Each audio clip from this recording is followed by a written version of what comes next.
Philippines. Fully digitalized. Numero 1 sa balita, komentaryo, drama at serbisyo publiko.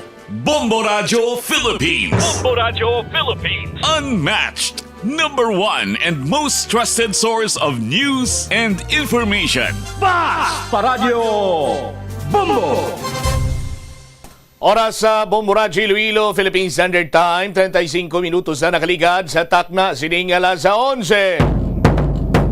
Welcome sa pagpangalagad sa Bombohanay sa Udto diri sa DYFM Bombo Radio Iloilo, ang flagship station sang the number 1 and the most trusted source of news and information, ang Bombo Radio Philippines.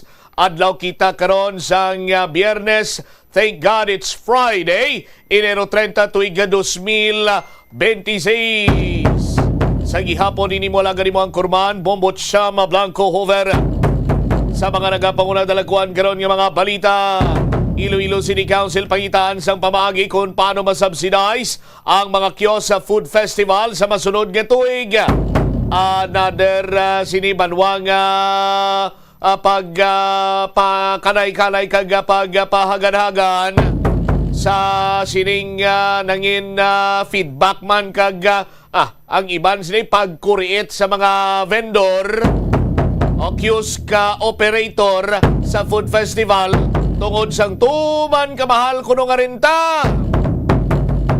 Samtang sa aton sini ipabombo mo segment, ICAS ta agent ginpabombo matapos manukot sang 3,000 pesos kada isa sa nadakpan nga nagagamit sang vape, pero kalibog sang ulo sang himata sining nadakpan nga kuno wala sang resibo o kon tiket. Kaysa pagkahibalo sini nila banwa pananglitan abi madakpan ikaw in any nga pag-violate nimo sa ordinansa, no? Citation ticket lang nang ginahatag sa imo kag dito ikaw mabayad sa Iloilo City Hall. Ang natabo ni sa nagpabombo sinukot sa kuno 3,000 pesos. Sa aton sini nga mga kabombo kaupod sa iya sini iyang abyan tag 3,000 pesos sila, bali 6,000 pesos gid. Tapos wala sang resibo, wala man sang citation ticket nga ginhatag. Nakalapot na ini sa igtulupangod ni Mr. Inigo Garingalao, ang head sa Iloilo City Anti-Smoking Task Force, kag ginimbitaran ang nagpabumbo nga magpadulong sa ila opisina kay palinyahon niya kunong iya sini iya nga mga ICAS ta agent agod ipatudlo kung sino adtong nanukot sang tag 3,000 pesos kada isa. Sa dugang pa nga mga balita kagay impormasyon, 46 ka mga chief of police diri sa Western Visayas ang ginpang relieve sa pwesto. Ano ay hanang rason nga ginpang relieve ini sila sa pwesto? Sa iban pa nga mga balita kag impormasyon, mga panas nga pedestrian lane kahangawaan man sang mga motorista kag subong man mga pumuluyo diri sa syudad. May nagakabungguan gani iya nga nagatabok sa pedestrian lane nga hindi panas kag iban pa nga mga pavement na marking sa bisan na bago pinta ginadisregard gani inipaihan ang mga nagakapanas na. Sa dugang pa nga mga balita, police reports karon sa aton sini nga mga kasimano ay check naton kung ano ka matuod ining pagluntad sang isa iya ka accidental firing sa may distrito karon sang Haro. Gintutukan ini sang aton mga kopdan mga bombo reporters and standby kamo dina sa pagchekyar manaton sang latest karon nga mga development na tuhoy sa sining nasambitan nga impormasyon. Ang oras naton Philippine Standard Time, 39 minutos na ang nakaligad sa takna sining alas 11 diri sa palatuntunan Bombohanay sa Udto. Sa mga mainit naman karon kag dalakuan sining mga balita nasyonal diri man sa aton sining pagpangalagad. Istoryahan naton na may kantanan sa sining mga balita kag impormasyon na tuhoy sa ikayong lawas ni Presidente Bongbong Marcos. no, sa aton sini nga mga kabumbo o ti ginapangitaan karon sa latest picture even video, no, sa mga naga ano man sa mga critic ni mga kritiko ni President Bongbong Marcos kag sa iya sining administrasyon, ginapangitaan ini siya karon sa latest video, no, sa aton sining mga kasimanwa may kantanan sa sining ginasufrer karon sa aton sining presidente nga balatian nga diverticulitis, no, sa aton sining karon nga mga kabumbo, no, ti ginapangitaan karon sa pruweba nga indeed fit pa, conscious kag wala sang nagakadapat sini kabalakan ang bugos nga pumuluyong Pilipinhon sa aton sini iyang presidente. Ang sabat gani sa presidente naton sa iya sini iyang mga kritiko amo ining video ni Attorney Claire Castro nga ara sa upod si si Presidente Bongbong Marcos, no, kag nagadugsing sa iya sining pitbull or American bulldog sining ido nga nagahingalan sa kay Oreo. Di makita nga kapagsik sa aton sining presidente nagayuhom-yuhom. Medyo nagniwang si President Bongbong naturalmente kung may mga ginabatsyag ikaw nga balatian bisan na simple lang gani nga trangkaso, no, nagabatsyag ikaw mahugos-hugos gid man imo sining lawas. Dugangan pagigingamba si President Bongbong Marcos nga 3 kadlaw sabaw na lang iya sining ginakaon mo. Do nagapaminsan man ta gani bumukris nga abi tilawan ta do for 3 days sabaw man nato kanon basi pa lang kun gamay-gamay man ang hawak ta. Kupos-kupos mamuyon ta. Sa aton sining mga kasimanwa. Kay sandig sa aton sining konstitusyon, sa aton sining mga kabumbo, pananglitan, no, nga si President Bongbong Marcos abi ang ipaidalom sa surgery, maan-conscious siya, no, malawigan siya sa ospital. So dira nagasulod ngini siya ang partially incapacitated. So kung partially incapacitated ang aton sining presidente, no, sa aton sining mga kabumbo by rules of succession, no, masaka kag magaserbe nga presidente or active president wa isang liwan ang masunod nga pinakamataas nga opisyal sa gobyerno, no, nga amo si Vice Presidenta Sara Duterte.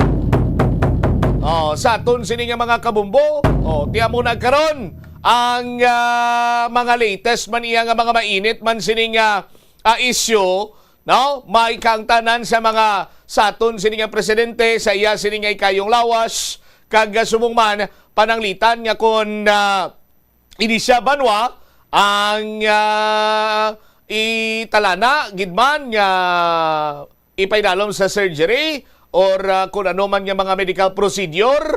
Tiyan mo ni siya nga magwa sandig sa pila ka mga legal luminaries nga aton man siniya nga husisa kag nakuhaan sa ila sini nga mga legal opinion. So bantayan naton sini banwa amo na ganing iban siniya ti nagambal nga gina buro bangil-bangilan gid sang administrasyon karon nga makapagwa sang medical bulletin sang aton sini nga presidente kay manti ko masiplatan dira karon sang oposisyon sang kontrapartido, definitely gamiton ina nila para sa ilaman siniya mga nagakaigo nga interest, no, political interest sa aton sini karon iya nga mga kabumbo. Pero hindi taman pagkalipatan nga nagasandig man sa aton sini nga konstitusyon nga right iya sang tagsa ka pumuluyo sang pungsod Pilipinas, no, nga mahibaluan ang health status sang aton man sini nga presidente. 45 minutos na ang nakaligad karon sa takna sini nga las sa 11 diri man sa pagpangalagad sa nga bombohanay sa udto sa DYFM Bombo Radyo Iloilo. Tinguha kita nga magpakigangot sa opisina ni Iloilo City Lone District Congresswoman Jam Baronda. May kang tanan sa sining issue karon dira iya sa may ICC Gaisano nga kung sa diin tidito gani na siplatan ang tatlo ka mga portalet, no, or portalets nga mayara iya sa nga taripa nagapabayad. And at the same time na-confirm naton nga ining mga portalets iya sa nga Department of Public Works and Highways, iya sa nga gobyerno, no? Tinga karon iya banwa propiedad sang gobyerno kun ginpahulam gid man dira, no? Nga gin pabayran ini sa aton sini nga mga kauturan. Gin-refer kita sa nga Lone District Office sa isa iya ka personalidad nga amo ang in charge sa nga food festival sa nasambitan sini nga area kung sa diin nahamtang ang tatlo sini ka mga tarpulets, no? Or tarpulets, portalets rather. As per information sa aton sini nga mga kasimanwa, may ara sa kung ako magsala, 8, tapos may 11 kabilog. Ang 11 kabilog, as per information, halin sa Department of Public Works and Highways, ginpahulam lang na iya. Ginplastar ini, dira sa may ICC Gaisano area. No? So, out of this 11 portalets, later on, natukiban man sa talatapan sa kongresista nga ining tatlo, amo iya ang ginapabayran. Pero ang iban sini the rest, libre man na to ay man sa nga bayad as per information na ginpalapot diri sa aton. Now, tudlo kita sa isa iya ka personalidad nga among in charge sa festival or food festival sa nasambitan sining area. And now, ginatingwaan naton nga malabot ini siya. But ang initial naton information is that nga nanukot kuno ini banwa, bangod man nga ti ibayad niya sa tubig. No?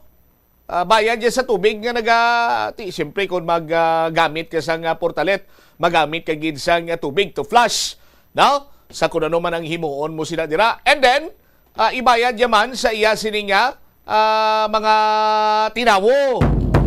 No, amo nang initial information nga ton sining baton, but ginatingwaan ginaton no nga malabot ang linya sining gin-refer man sa aton ni ma'am in charge siya sa food festival dira iya sa may Gaisano ICC area during sa nga dinagyang festival 2026.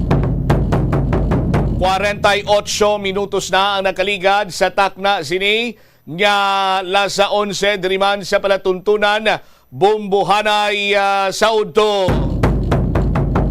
Si Senator Joel Villanueva kag Senator Bato de la Rosa daw mapurnada gid sila sa Senate Committee on Ethics and Privileges mga kauturan bangod man, no? Nga ginapahayag diri karon ginduso ni Senate Majority Leader Juan Miguel Zubiri ang sining pili sa kanday Senators Amy Marcos, Rodante Marcoleta bilang mabaylo, no, or talos sa kanday Villanueva kag De La Rosa. Ginklaro ni Zubiri nga apisar nga bayluhan si Villanueva, sanday Villanueva kag De La Rosa, wala inisang may ginapangatubang nga reklamo sa Ethics Committee. Ginabawi ni Zubiri ang una niya sining pahig nga may conflict of interest, rason nga islan ang duha ka mga senador. Dugang pa kagapon ni Senator J.V. Ejercito nga nadesisyonan sa nga minorya nga islan si Villanueva. Madumduman sa Nobyembre tuig 2025, why na nagpakita pa si Senator Bato de la Rosa sa Senado matapos ining pagpahog-pahog sa iya ni Ombudsman na Boying Rimulya nga ti nauyatan niya na kuno ang or nakita niya ang kopya sa warrant of arrest batok sa kay Senator Bato de la Rosa from the International Criminal Court. No? Ti apisar sinibanwa nga ang International Criminal Court ang nagapahayag nga wala iya sang official statement or any document from the ICC nga mayara sa warrant of arrest ining si Senator De La Rosa. Ti ginpakamayo na lang sang senador nga hindi siya Rodrigo Duterte part 2, no? Nga pananglitan makita siya, serbiyanan siya gulpi sa warrant of arrest kag hindi na siya makapanginlaman. Ti karon ini siya mga biyan since November 2025, why pag ini siya magpakita sa Senado. No, sa aton sini nga mga kuturan ginalauman nga mayara sa complaint man sa Ethics Committee batok sa kay Senator De La Rosa bangod sa iya sinipadayon nga pag-absent sa mga hearing. No, or pag-convince ang aton siniya nga mga lawmakers. Philippine Standard Time, 51 minutos na ang nakaligad sa takna sininga launa. Balaan man sa DILG kung sa diin si Senator Bato de la Rosa ang balbala ni Secretary Junvic Rimulya. Tiara man na sa Davao na. Ang latest ganing ulihi ganing statement ni Sec Junvic is that nga si Antonio Trillanes, former Senator Antonio Trillanes, no?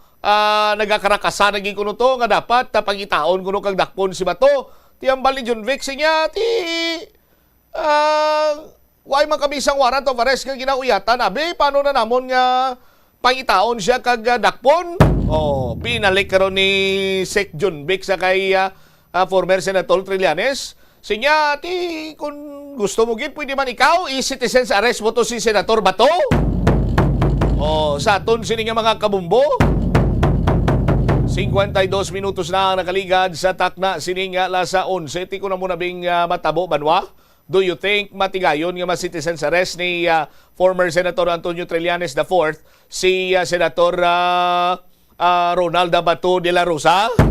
Sa aton sining mga kasimanwa, matabo ayhan ina. Oras naton sa aton sininga pagpangalagad 52 minutos na nakaligad sa takna sininga lasa 11.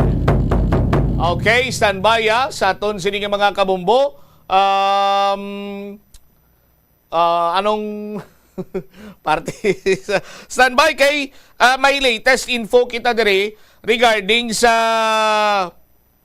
tawag sini regarding sa Iloilo International Airport, no, sa aton sini nga mga kabumbo.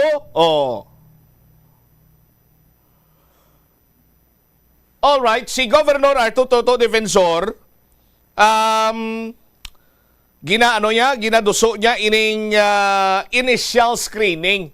All right, i-check tabi si Bombo Paulina Piliora. Pao sa report, please go ahead.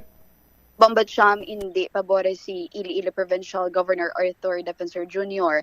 nga ibalik ang initial screening sa bahin sa Iloilo International Airport ini matapos nga pasado alas 4 sang hapon sang Enero 28 sang nagpamalibad nga magpaidalom diri sa required security inspection kag nagbato sa kapulisan ining 54 anyos nga lalaki matapos nga na-detect diri sang X-ray machine ang dala sini nga patalom nga nagresulta diri sang pagpaniro man sang kapulisan for nga nagresponde man dito sa area kon ining airport police Bombachama. Sunod diri sa gobernador, isa ini ka isolated case nga natabo nga insidente kag wala man kuno nagkulang mga authorities sa pag-ubra sa ilang man diri nga katungdanan bangod in place man ang security measures sa sulod sa paluparan kag didto man ginhambal niya nga maamo na gani nga narespondihan ini galayon kag nadakpan man diri ining individual bangod man kay na-detect gani sa X-ray machine. Kag last year amo maning ginhambal niya nga ang DOTR secretary na ang naghambal dito nung nga kakson ining initial screening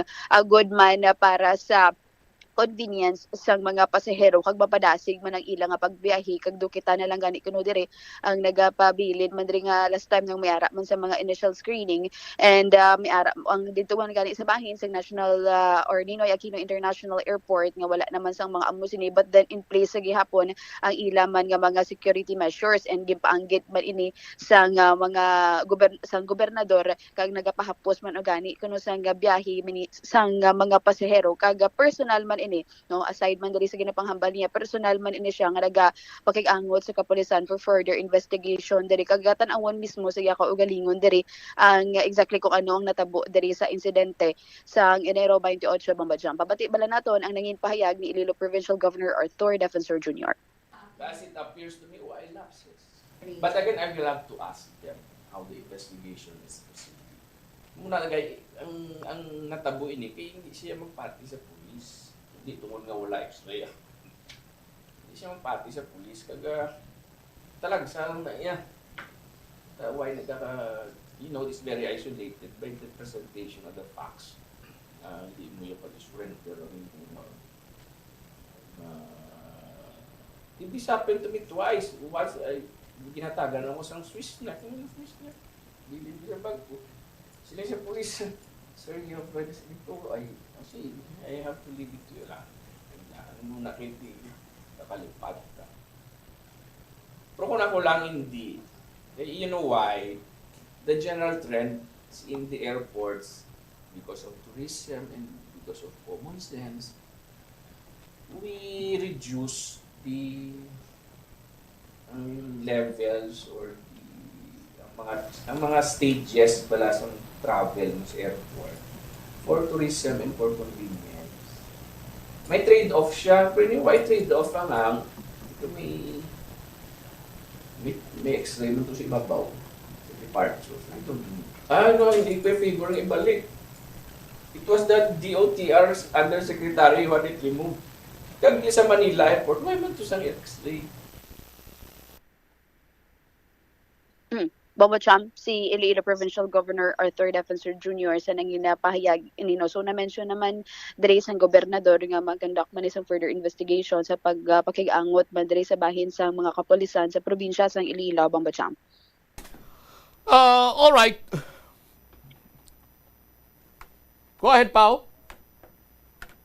So amo na subong no ang latest man diri nga update halin diri sa Kapitolyo and other than that dugang pagidiri nga mga information sa ginakandak man nga investigation no sa kapulisan. Ini si Bombo Pauline Dimitilio Piliora and this is Bombo Radio Philippines, the number one and the most trusted source of news and information. Basta Radio, Bombo. Salamat kid Bombo Pauline Piliora sa imo siniiyang report. Ginapabalik na ang sadalom ang husisa bala as another step of or the first step sang pagpasiguro man sang seguridad dira iya sa bahin karon sang Iloilo International Airport. Ining ginatawag nga initial screening. Labi importante man ina kung sa iban iya nga lugar, sa iban nga nasyon wala ginapatuman ang amo sina ti may mga nagakigo man sila nga rason ti diri sa aton kung mag-ilog kung i-adapt naton way man sa problema galing mo lanay kung kaisa hindi man i-adlaw-adlaw mo isolated case mo lang ini but mayo lang gani kay gilayon nga natalupang dan kung wala basi kung ano pagid nga mga malala sa nga sitwasyon ang natuga sina bangod ini siya ang nakalusot nga may dala sini nga matalom nga hinaniban. Ang dugang mga balita kang impormasyon balikan ta sa maray nga pagpalayag sa Momoray sa Udto pagkatapos ang Bombo Network News. Nga ginadumilian ang illegal nga droga. Makamamatay. Ang nagagamit sang shabu posible mapatay tungod sa cardiac arrest o kung hindi gani tungod sa drug overdose. Makaguba sang lawas. Makadulot ini sang pagkaguba sang kidney o kung pag-angkon sang hepatitis. Posible man nga malatnan sang acquired immune deficiency syndrome o kung AIDS. Maglikaw sa illegal nga droga para sa matawhay kag malinong nga komunidad kag pamilya.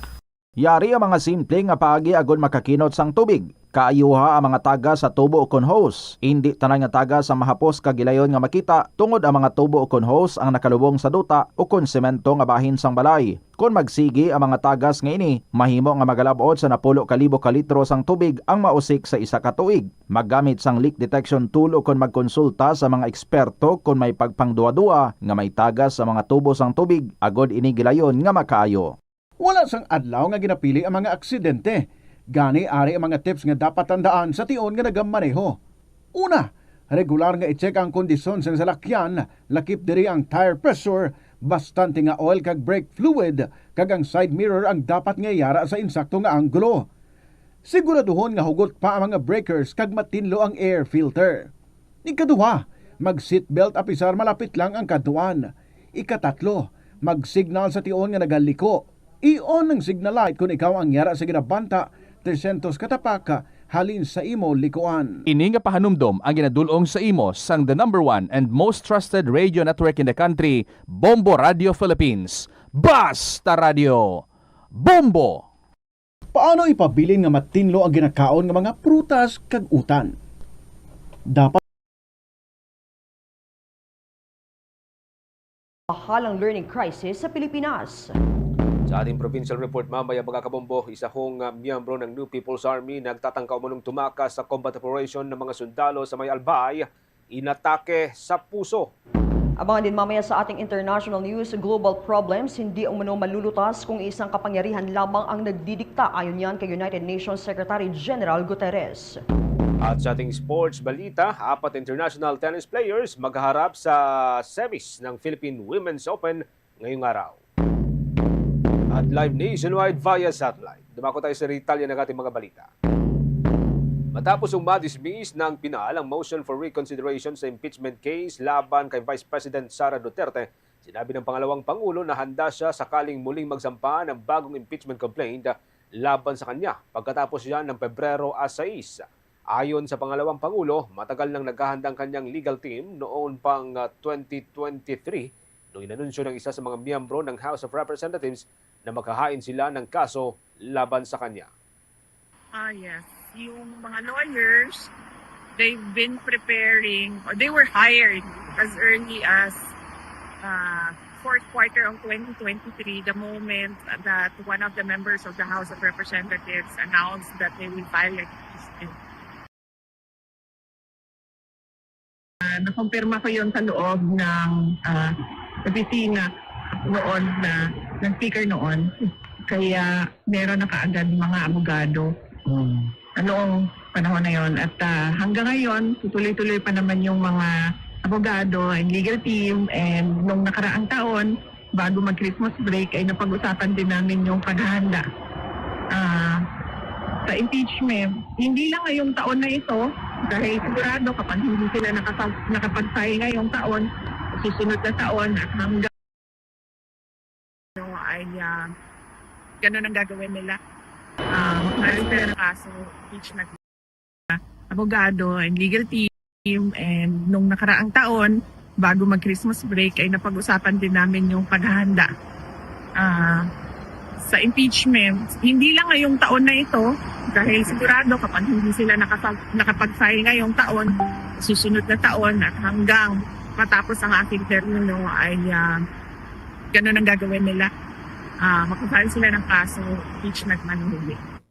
Bahagi po yan ng pahayag ni Vice President Sara Duterte habang siya po'y naroon sa May Dahig sa Netherlands. Ang pangalawang Pangulo ay meron pong 4 na impeachment complaints. Noong nakarang taon, inihain po ang motion for reconsideration sa isa sa mga kaso, ngunit ito po'y na-dismiss ng Pinal na nagbigay daan sa kanya upang ituon ng atensyon sa mga isyong may mas malaking epekto raw sa bayan at sa kanyang tungkulin bilang pangalawang Pangulo ng Pilipinas.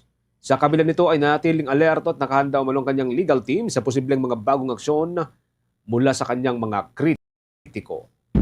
Kaugnay pa niyan, ibinahagi ni Vice President Sara Duterte na hindi niya binanggit kay former President Rodrigo Roa Duterte ang kanyang pagkapanalo sa kaso ng impeachment na isinampa laban sa kanya.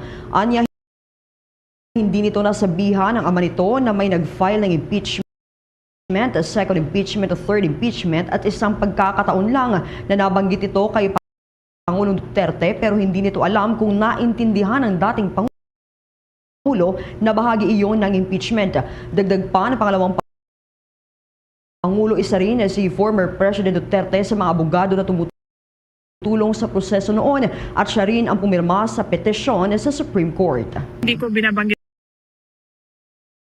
sa kanya na may nag-file ng isang impeachment, second impeachment, third impeachment.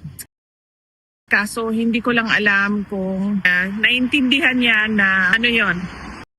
Kaparte yun sa impeachment, questioning the impeachment. Kasi isa siya sa mga abogado doon. Isa si President Duterte sa mga pumirma sa petition na sa Supreme Court. Noon, matagal na yun, nabanggit ko. Kanina, hindi ko na binanggit sa kanya yung denial ng motion for reconsideration doon sa kaso dahil ayoko na pag-usapan yung impeachment. Okay. Mas mabuting pag-usapan na yung mga ibang bagay na mas may relevance sa buhay natin at sa bayan kesa yung sa impeachment. Bahagi yan ang pahayag ni Vice President Sara Duterte. Nagpasalamat naman ang pangalawang Pangulo sa Diyos, sa kanyang legal team at sa lahat ng mga kababayan na patuloy na sumusuporta sa kanya sa kabila ng kontrobersiya.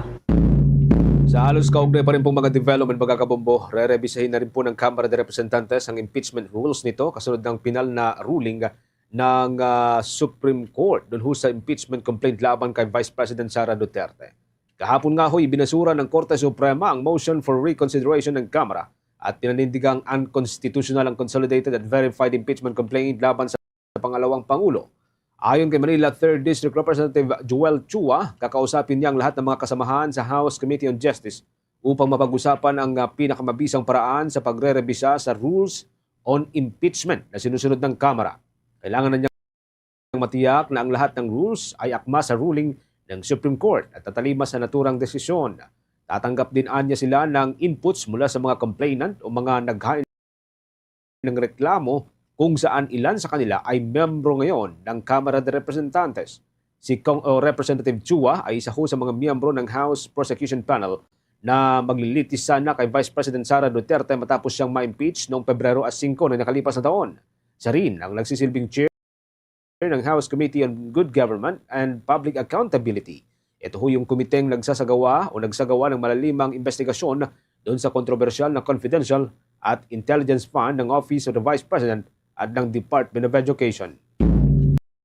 Kaugnay din po niyan, binigyang din ni House Deputy Majority o Minority Leader at mamayang Liberal Party List Representative Leila De Lima na ang desisyon ng Supreme Court na idineklara na unconstitutional ang impeachment case laban kay Vice President Sara Duterte ay nakasalalay lamang sa technicality ng proseso. Ipinagpatuloy ho ng Supreme Court ang desisyon nito matapos na tanggihan ang motion for reconsideration ng House of Representatives na nagsasabing hindi nasunod ang tamang proseso sa impeachment complaint. Samantala, sinabi naman ni House Committee on Good Government and Public Accountability Chair at Manila Representative Joel Chua na maaring amyendahan ng Kamara yun nga hong impeachment rules upang maging alinsunod po ito sa desisyon ng kataas-taasang hukuman kasunod nga po nung inilabas na complaint o na desisyon kagabi o kahapon.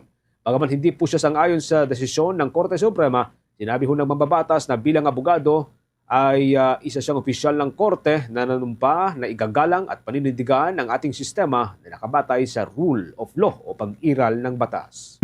Sa bahagi ito, kuha muna tayo ng iba pang balita na tinutukan ng ating news team. Si Pangulong Ferdinand Bongbong Marcos Jr. sinabihan ng mga concerned government agencies na tugunan ang learning crisis sa Pilipinas. Ang mga mababatas naman ay tinutulak ang panukalang batas sa pagdodonate ng sobrang pagkain. Alamin natin ang mga detalye sa pag-uulat ni Bombo Annalise Subirano. Naniniwala si Pangulong Ferdinand Marcos Jr. na dapat agad matugunan ang problema na may ikinalaman sa learning crisis sa hanay ng mga estudyante. Ayon sa Presidente, ipinapakita ang isinumbite sa kanyang report ng Congressional Commission on Education o EDCOM-2 na sadyang may pagkukulang at may kailangang gawin para mapaunlad ang sistema ng edukasyon sa bansa. Malinaw ayon sa Presidente base sa EDCOM-2 final report na sadyang may problema o krisis sa pagkatuto ng isa sa anyang hamon sa education system para masolusyonan ang naturang problema. Naniniwala ang Pangulo na sa binalangkas na National Education and Workforce Development Plan o NADPLAN 2026 to 2035, matutugunan na ang learning crisis sa mga estudyante. Pakinggan natin si Pangulong Ferdinand Marcos Jr. These documents reveal where we have fallen short and what we must do to improve our educational system. The final report of the EDCOM-2 provides a clear picture of the learning crisis that our education system needs to overcome. Si Pangulong Ferdinand Marcos Jr. Samantala sa ibang balita, i-donate ang sobrang pagkain sa mga mahihirap. Ito ang panawagan ni ABRA Representative J.V. Bernos at Solid North Party List Representative Ching Bernos kaugnay ng House Bill No. 6525 o ang Food Surplus Reduction Bill na naglalayong bawasan ang pag-aaksaya ng pagkain sa bansa sa pamamagitan ng donasyon at pagre-recycle ng labis ngunit maaari pang kainin na pagkain. Ayon kay Representative J.V. Bernos, hindi dapat magutom ang mga Pilipino, lalo tinatayang nasa 28.8 million na mga mamamayan ang nakakaranas ng kakulangan ng pagkain. Sa ilalim ng panukala o obligahin ang mga food manufacturer, supermarket, restaurant, hotel at culinary school na i-donate ang mga sobrang pagkain, maaari pang kainin sa mga accredited food bank matapos dumaan sa inspection ng mga sanitary inspector ng local government units, katuwang ang Department of Social Welfare and Development at mga lokal na pamahalaan. Kasama rin sa panukala ang pagre-recycle ng mga pagkain hindi na maaaring kainin. Ayon naman kay Representative Ching Bernos, makakatulong ito sa pagbabawas ng basura at sa suporta sa mga magsasaka. Lilikha rin ang panukala ng self-sufficiency program upang sanayin at bigyang kabuhayan ang mga benepisyaryo. Bombo Anali Montaño Soberano nag-uulat. And this is Bombo Radio Philippines, the #1 and most trusted source of news and information. Basta Radio, Bombo! Dako ho tayo dyan sa may mataas na kapulungan ng Kongreso mga kawombo, si Senate President Vicente Soto III. Hindi raw kumbinsido sa ruling ng Korte Suprema doon sa impeachment case laban kay Vice President Sara Duterte. May update po dyan si Bombo Angelo Aganan. Hindi kumbinsido sa Senate President Vicente Tito Soto III sa desisyon ng Korte Suprema na tuluyang ibinasura ang motion for consideration ng Kamara kaugnay ng impeachment complaint laban kay Vice President Sara Duterte. Sa pagharap ni Soto sa media kaninang umaga, iginiit niya na ang naging hakbang ng Korte Suprema ay isang panghihimasok sa proseso ng lehislatura. Ayon kay Soto, malinaw umano itong paglabag sa eksklusibong kapangyarihan ng Kongreso na nakasaad sa konstitusyon. Ipinunto ng Senate President na hindi lamang batas ang naapektuhan sa desisyon ng Korte Suprema, kundi ang maging mismong konstitusyon. Dagdag pa ni Soto, tila malinaw ang direksyon ng desisyon ng Korte na hindi na nito nais magkaroon ng proseso ng impeachment sa bansa. Kaugnay niyan, pakinggan natin ang naging payag ni Senate President Vicente Tito Soto III. Binago yung inamend ang konstitusyon sa pananaw ko. Binago nila yung, parang nilang binago yung mode ng pag-i-impeach. Mas mahirap. Mas humirap na ngayon. Ngayon na sinasabi, kailangan pirmado lahat at binasa at alam ng mga at nabasa at naintindihan ng mga congressman ang kanilang articles of impeachment. Alam naman natin na pagka ganun, isa lang ang magsabi na hindi. Kulang din nila, pinigil mo na talaga ang impeachment pagka ganyan. In other words, ako, bottom line, ayaw na nila may impeachment sa Pilipinas. Yan ang itsura nitong decision na ginawa ng Supreme Court. Samantala, nilinaw ni Soto na ang kanyang pahayag ay hindi tumutukoy laban sa sinumang individual. Muli ang tinig ni Senate President Tito Soto III. My position and my comments have nothing to do with personalities. It has nothing to do with Vice President Sara. It is the principle. It is the principle of ang legislation ay sa Congress, hindi sa Supreme Court. Gusto natin baguhin ang Constitution, let's use a Constitutional Convention or a Constituent Assembly. Hindi a Supreme Court decision. Una rito, tuluyan ng ibinasura ng Korte Suprema ang reklamong impeachment laban kay Vice President Sara Duterte. Batay sa desisyon ng Supreme Court in bank, pinagtibay nito ang ikaapat na reklamong impeachment na ipinadala sa Senado noong Pebrero 5 na nakarang taon ay labag sa Article 11, Section 3, Paragraph 5 ng Konstitusyon. Binigyan din ng Korte na ang pinagkaiba ng dalawang pamamaraan ng impeachment. Ang una ay dumaraan sa Committee on Justice habang ang ikalawa naman ay maaaring direktang may sakatuparan kung may pirma ng hindi bababa sa 1/3 ng mga miyembro ng Kamara. Sa panig naman ng Korte Suprema, nilinaw nito ang kanilang desisyon ay hindi nagpapawalang sala sa Vice Presidente sa mga reklamong kinakaharap nito. Kaugnay nito, nagpasalamat naman si Vice President Sara Duterte sa kanyang legal team at sa kanyang mga taga-suporta matapos ang nilabas na desisyon ng Korte. At yan ang ulat mula sa Senado para sa Bombo Network News. Ako si Bombo Angelo Ganan and this is Bombo Radio Philippines, the #1 and most trusted source of news and information. Basta Radyo, Bombo! Kaugnay po ng balitang yan, nagpasalamat nga si Vice President Sara Duterte sa kanyang mga abogado at mga taga-suporta matapos nga po itong desisyon ng Korte Suprema na pabor sa kanya laban sa umunoy abuso o pang-abuso ng House of Representatives sa impeachment process. Pinawalang bisahon ng Supreme Court Bank ang motion for reconsideration ng House laban sa naunang ruling na ang artikulo ng impeachment o ang articles of impeachment laban kay VP Sara ay unconstitutional. Salamat ko sa Diyos.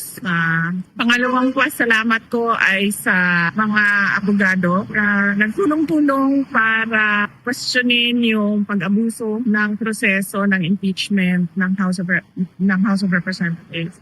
At pangatlo ay yung pasalamat ko sa lahat ng mga kababayan na patuloy na naniniwala at nagtitiwala sa Inakusahan ng Kamara si VP Sara o Vice President Sara Duterte noong 2025 ng graft, corruption at isa umanong assassination plot laban kay Pangulong Ferdinand Marcos Jr.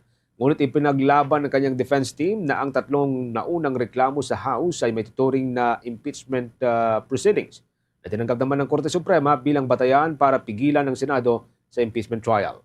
Ayon po sa Korte Suprema, maaaring magsampa ng bagong impeachment complaint laban kay Vice President Sara Duterte pagsapit huyan ng Pebrero 6 ng taong kasalukuyan. Sa iba pang balita mga kabombo Star Nation, itinalaga pansamantala ang MV Maria Rebecca sa ruta ng dating tinatahak ng MV Trisha Kirsten 3, itong passenger vessel na lumubog sa karagatang sakop ng Basilan madaling araw na Lunes, Enero 26. Ang naturang barko ay may passenger capacity na 522 at tatahakin ang rutang Zamboanga to Lamitan, Basilan, isa sa mga pangunahing ruta sa Zamboanga to Basilan area. Ngayong araw ay dumating na ang naturang barko sa Zamboanga City Port at agad nagagamitin para sa mga pasahero.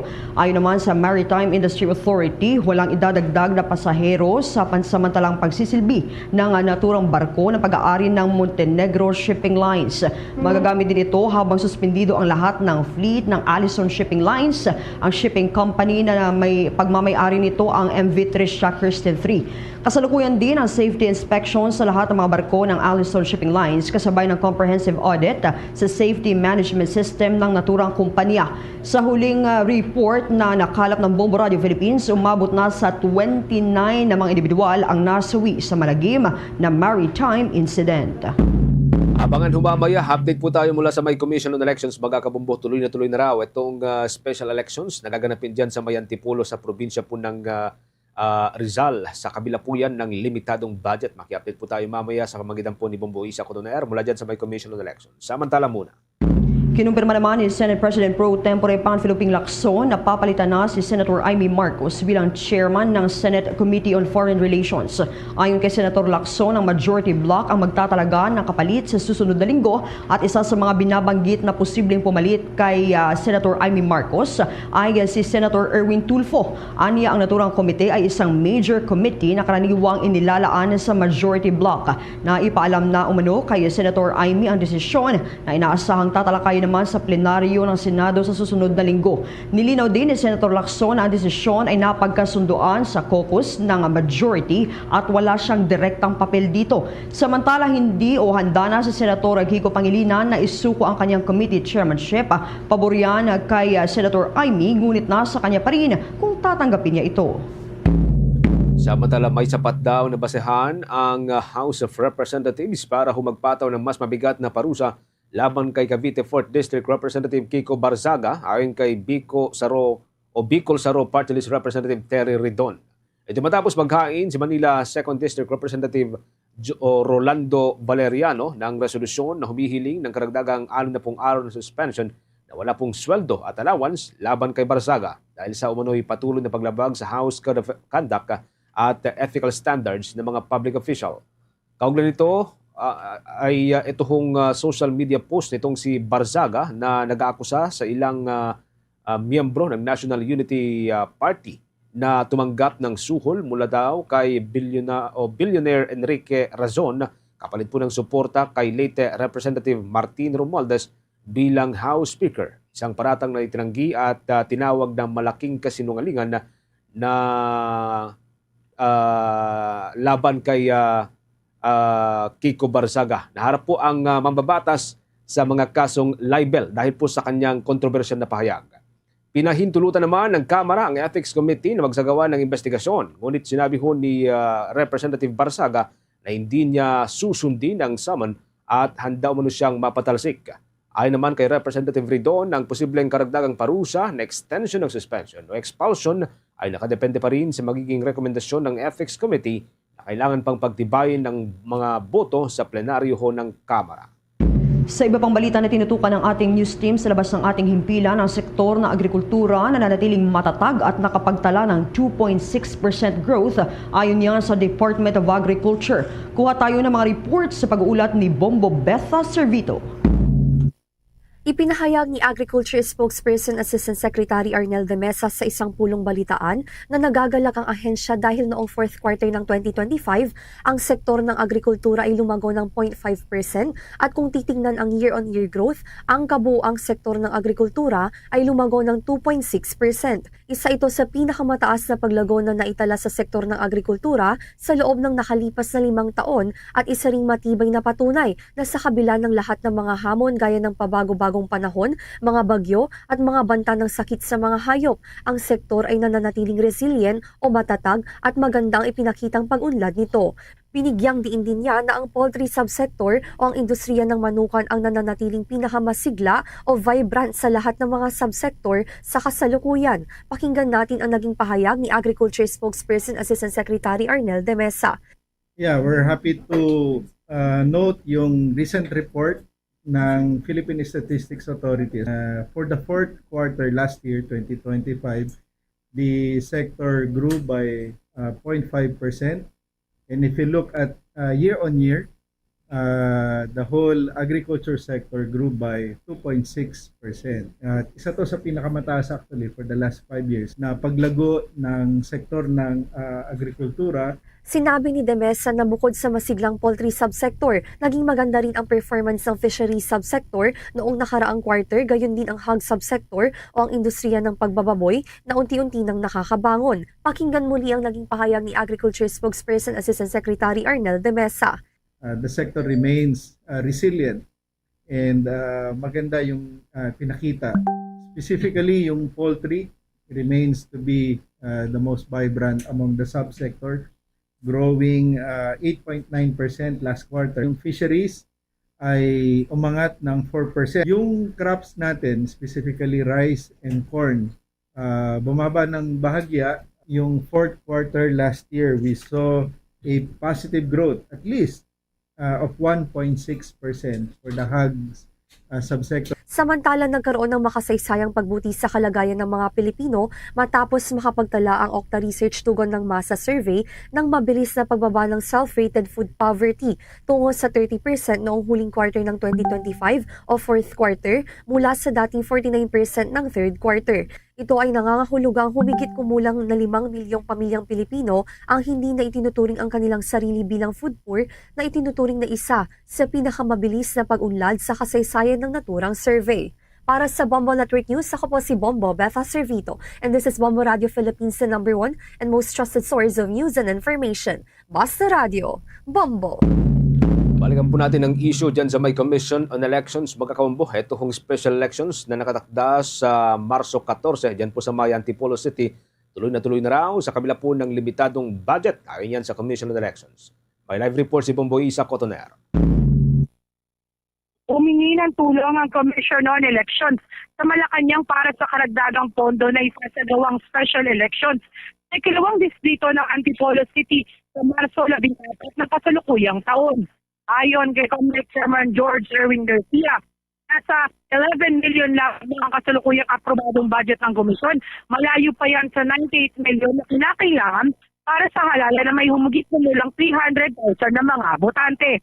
Sinabi ni Garcia, patuloy na ang paghahanda para sa special elections at nagpasalamat siya sa lokal na pamahalaan ng Antipolo at Rizal sa pagbibigay ng tulong lalo na sa mga pasilidad na gagamitin sa halalan. Pinili ang Marso 14 isang Sabado upang hindi maantala ang klase. Nagpasa rin ang Commission on Elections and Bank ng resolution na humihiling kay Pangulong Ferdinand Marcos Jr. na ideklara ang naturang petsa bilang non-working holiday sa ikalawang distrito ng Antipolo upang mahikayat ang mas mataas na voter turnout. Hihilingin din ng poll body na mapaisailalim sa kanilang supervision ang Armed Forces of the Philippines at Philippine National Police para masiguro ang seguridad ng halalan.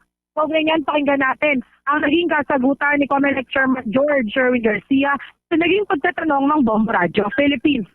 Sir, how about Antipolo special elections? Any update po? Ay, siyempre hanggang sa kasalukuyan, yung budget po namin na pinakiusap po talaga sa ating palasyo na baka pwede matulungan kami sa 98 million dahil wala po talagang budget. 11 million lang po ang budget na na-approve ni Comelec. Lagi pong ganun every year ang binibigay sa aming budget. So, sa kasalukuyan, nag-prepare na po kami. Tuloy na tuloy po yung March 14. Nagpapasalamat po tayo sa local government po ng Antipolo at ng buong Rizal sapagkat tinutulungan po nila kami dito sa mga pasilidad na gagamitin natin para sa ating halalan.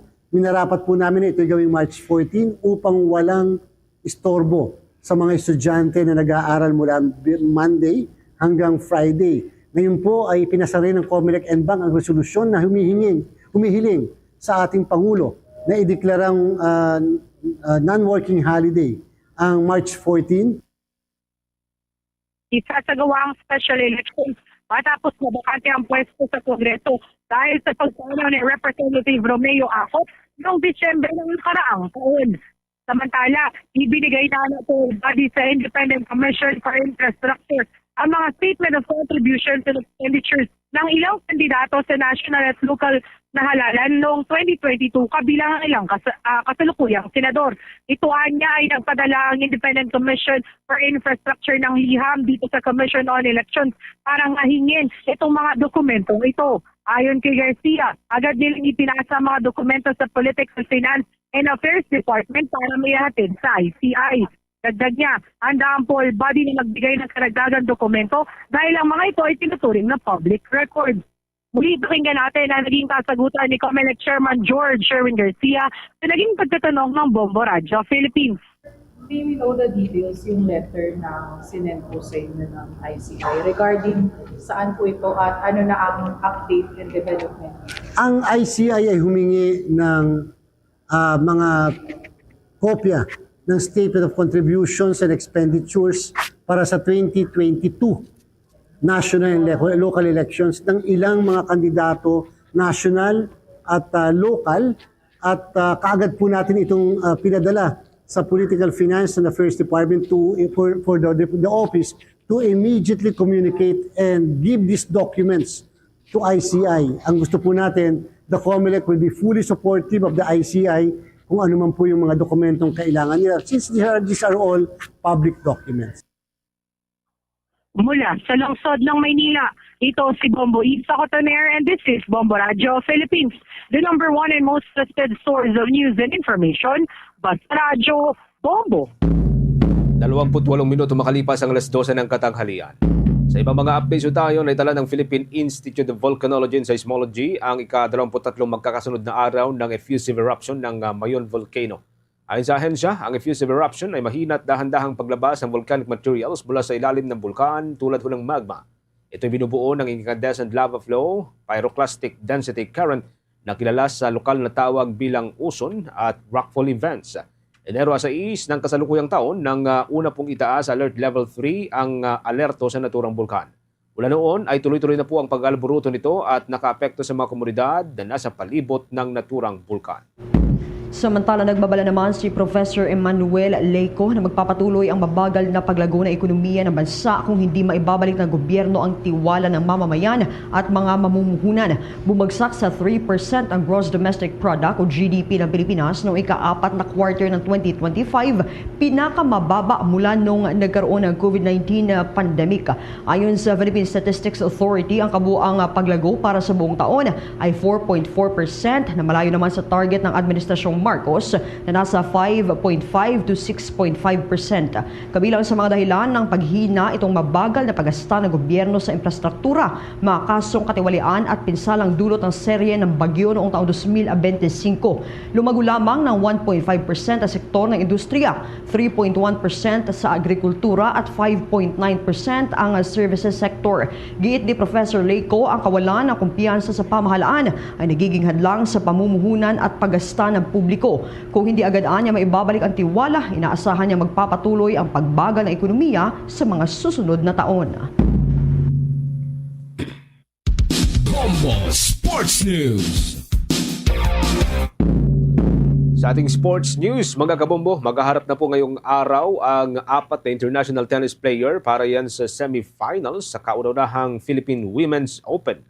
Kinabibilangan po ito ni na Russian star Tatiana Prozorova, ang Croatian star na si Dona Vešić at Argentinian player na si Solana Sierra at Colombian ace na si Camila Osorio.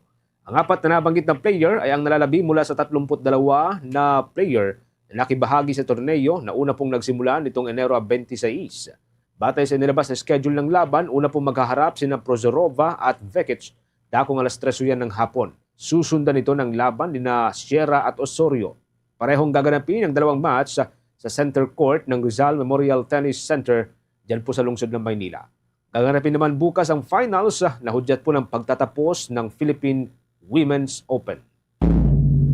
Sa kaugnay pa rin pong development sa sabak kaagad sa panibagong international tennis tournament ng Pinay tennis player na si Alex Ayala matapos ang kanyang laban sa Philippine Women's Open.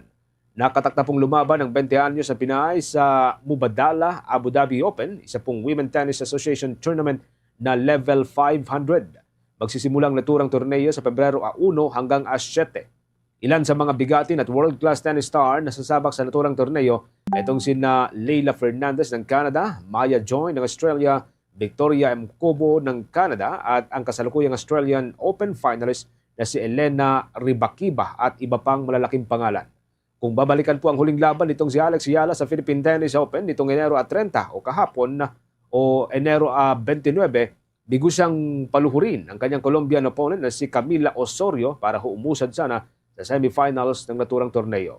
Sa kasalukuyan, hawak po ni Ayala ang ika-49 na pwesto sa Women Tennis Association at nagawa po niya itong panatilihin na sa loob ng ilang buwan. Bombo International News. Binigyan din ni United Nations Secretary General Antonio Guterres na hindi masosolusyonan ang mga pandaigdigang problema kung iisang bansa lamang ang calling the shots kasabay ng babala sa patuloy na paglapastangan sa international law at paghina ng global cooperation. Bagamat walang tinukoy na bansa, lumabas ang pahayag ni Guterres kasunod ng mga hakbang ng Estados Unidos na muling isinusulong ang konsepto ng spheres of influence na ikinababahala naman ng ilang mga bansa. Sa pagsisimula ng kanyang huling taon bilang United Nations Office Chief, sinabi ni Guterres na ang mga krisis gaya ng digmaan sa Ukraine, Gaza at Sudan at sa iba pa ay pinapalala ng impunity at kawalan ng pananagutan. Aminado rin si Secretary General Guterres na nahaharap sa krisis pinansyal ang United Nations matapos bawasan ng United States itong pondo. Ngunit iginiit niyang magpapatuloy naman ang organisasyon sa pagsusulong ng makatarungan at pangmatagalang kapayapaan na nakabatay sa international law. Nagbabala rin siya sa mabilis na paglakas ng kapangyarihan ng mga pribadong tech companies na anyay maaaring magdulot ng instability kung walang malinaw na regulasyon. Meron na lamang po tayong 27 minutes mga kabombo bago po sumapit ang 1:00 ng hapon. Update ho tayo at meron pong ilang mga tech advocate ang nananawagan sa Department of Energy na suriin daw kung maigi yung track record ng mga kumpanyang palalahukin o pasasalihin para humakakuha ng proyektong renewable energy. Yan at iba pang mga balita sa pag-uulat ni Bombo Grant Hilario. Dismayado ang tech advocates sa dapat sana oportunidad ng bansa na maging at maituring bilang isang data hub center sa rehiyon. Ikinalungkot kasi nito na dahil sa bigong kampanahan na mabuti umano ng kumpanyang solar power na itinatang ni Batangas 1st District Representative Leandro Leviste ay nawala ang pagkakataon ng Pilipinas umusbong pagdating sa digital technology. Sa eksklusibong panayam ng Bombo Radio kay Ronald Gustino, National Campaigner ng Digital Pinoys, ibinagi niya hindi kasi natupad na naturang solar firm ang pangakong makapaghatid ng halos 12 gigawatts renewable energy capacity mula sa mga nakuhang kontrata nito. Kung kaya't isaan niya raw ito sa mga rason kung bakit hindi na natuloy ang mga foreign investor sa bansa at nagdulot pa para magkaroon ng pagbagal sa digital economy ng Pilipinas. Kaya sinabi naman na kung natuloy ito at naging data hub center ang bansa ay malaki umano ang maitutulong sa Pilipinas. Kaugnay niyan ating pakinggan sa eksklusibong panayam ng Bombo Radio si Ronald Gustilo, National Campaigner ng Digital Pinoys. So nakakalungkot dahil nga sa hindi na deliver yung mga projects na to ay syempre hindi na tayo kinonsider ng mga investors kasi nga manipis yung ating supply ng kuryente, no? And that's one of the reasons kung bakit hindi may pagbagal yung may pagbagal yung ating digital economy, kasi yung advantage na nandito yung mga data centers, it's a foreign direct investment, malaki yung maitutulong nito para sa ating ekonomiya. Kaugnay nito nanghihinayang ibinagi pa ni Gustilo na nakaakit sana ang hindi natupad na 12 gigawatts sa may gitisandang hyperscale data centers sa potensyal na dayuhang mamumuhunan. Posibleng niya raw kasi ito umabot sa tinatayang $100 billion sa kalimang natuloy. Muli si Ronald Gustilo, a National Campaigner. Kahit 10, may 10 bilyong dolyar sana yung nakapasok sa atin Pero just to give you an idea, dahil 12 megawatts yung supposedly hindi yung 12 megawatts yung hindi niya na deliver, 'di ba? Talaga yan roughly around $100 billion in direct foreign investments. Yung hindi naka sa atin. Hindi na. Kaya naman panawagan ng Grupo Digital Pinoy sa Department of Energy na suriin maigi ang track record ng mga kumpanyang palalawkin sa bidding ng mga kontrata.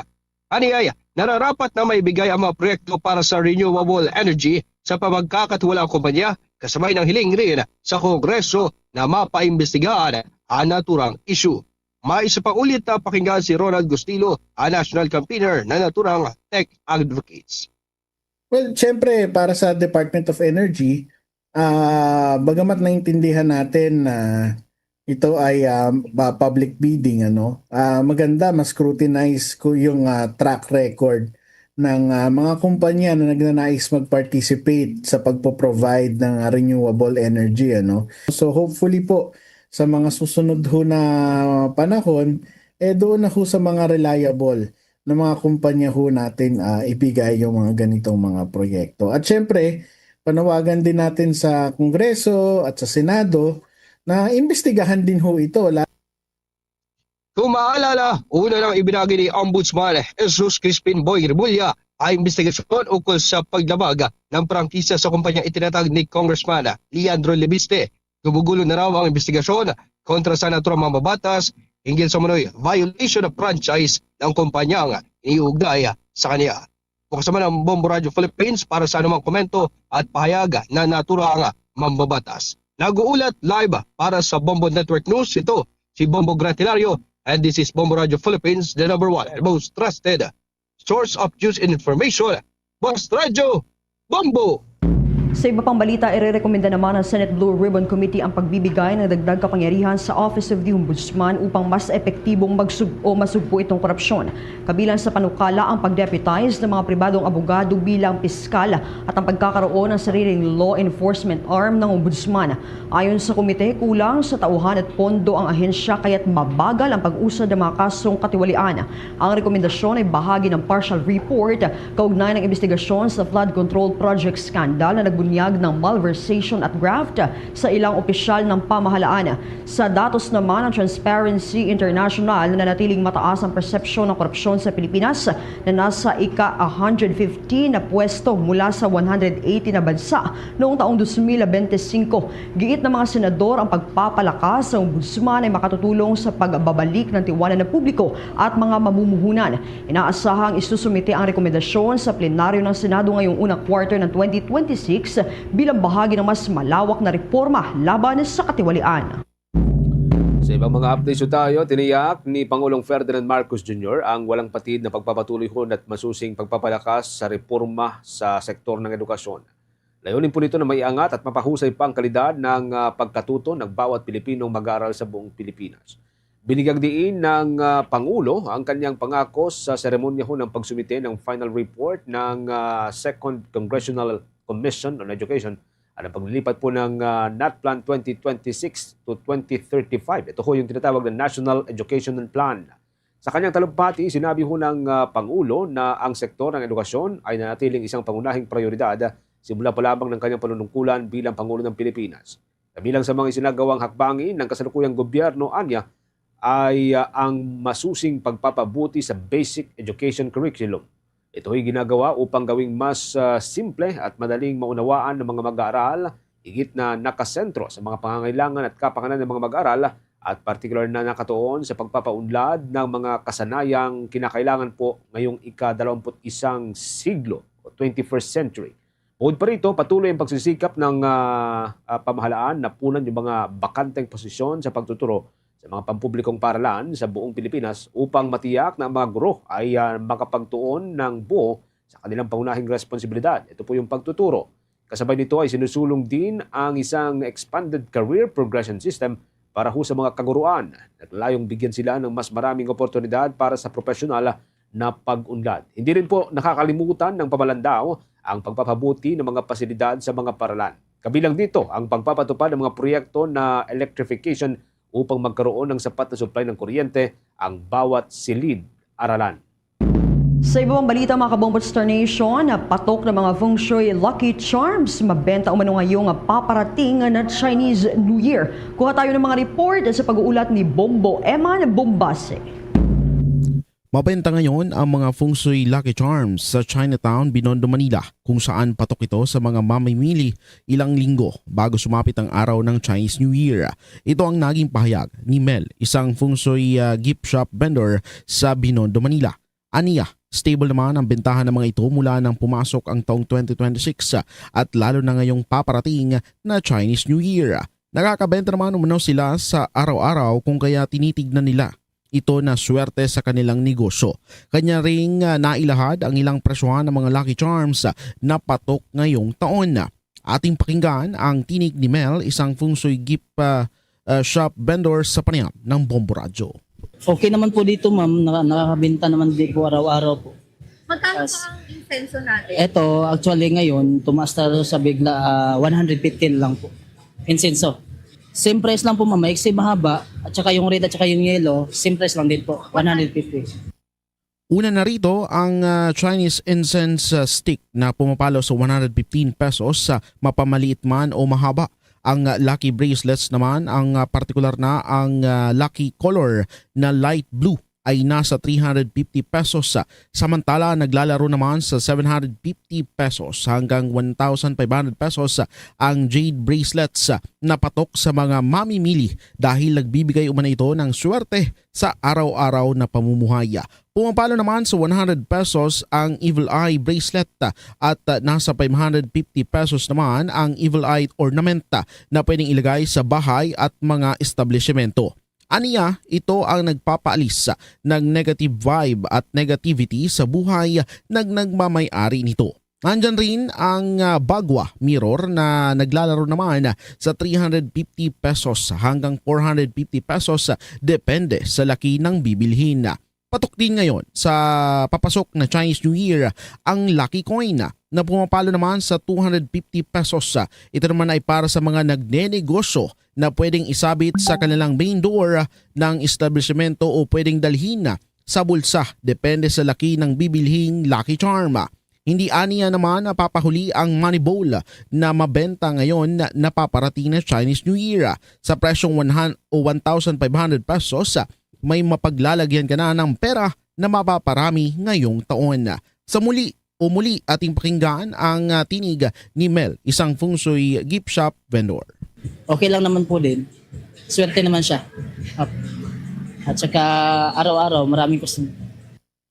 Naasahan rin na magiging makulay at masaya ang paparating na February 17 o sa February 17, 2026. Ito ang sa pagsalubong ng Chinese-Filipino community sa Chinese New Year kung saan highlight dito ang mangyayaring dragon dance at maging ang fireworks display na taunang ginagawa sa nasabing lugar. Para sa Bombo Network News, ito si Bombo Eman Bombasi nag-uulat para sa number 1 and most trusted source of news and information, Basta Radio. Bombo! The ASEAN Philippines 2026 updates mula sa Bombo Radio Philippines. Fully digitalized. Basta Radio Bombo! Sa ating nagpapatuloy na pagtutok mga kaumbo sa Association of Southeast Asian Nation Ministerial Meeting dyan sa may bahagi po ng Visayas area. Ito hong ika-25 Tourism Ministerial Meeting. Opisyal na pong nagsimula. Maki-update po tayo sa pag-uulat ng Bombo Radio Cebu.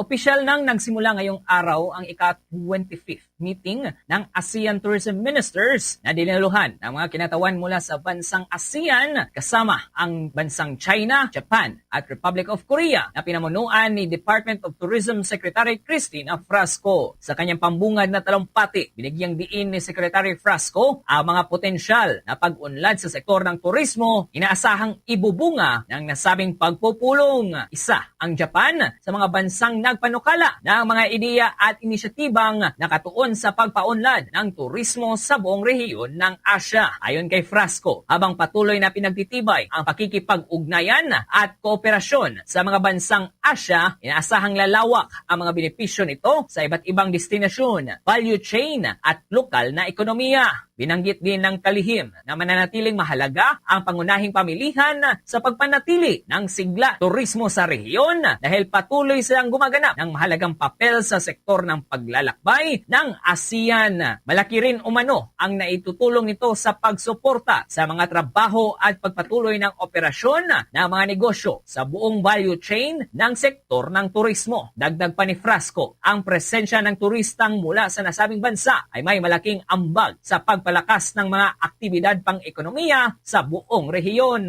Samantala, binigyang diin din ng kalihim na ipatutupad ang visa-free policy para sa mga turistang Chino na inaasahang makatutulong ng malaki sa pagbangon ng Pilipinas mula sa kakulangan ng mga dumarating na turista. When this partnership is strong, the benefits extend across destinations, value chains, and local economies.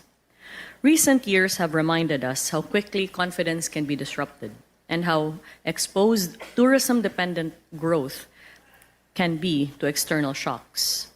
The strengthening of travel across ASEAN and our dialogue partners therefore signals more than recovery. It reflects renewed trust, improving certainty, and a shared responsibility to ensure that tourism growth remains credible, resilient, and aligned with long-term economic interests.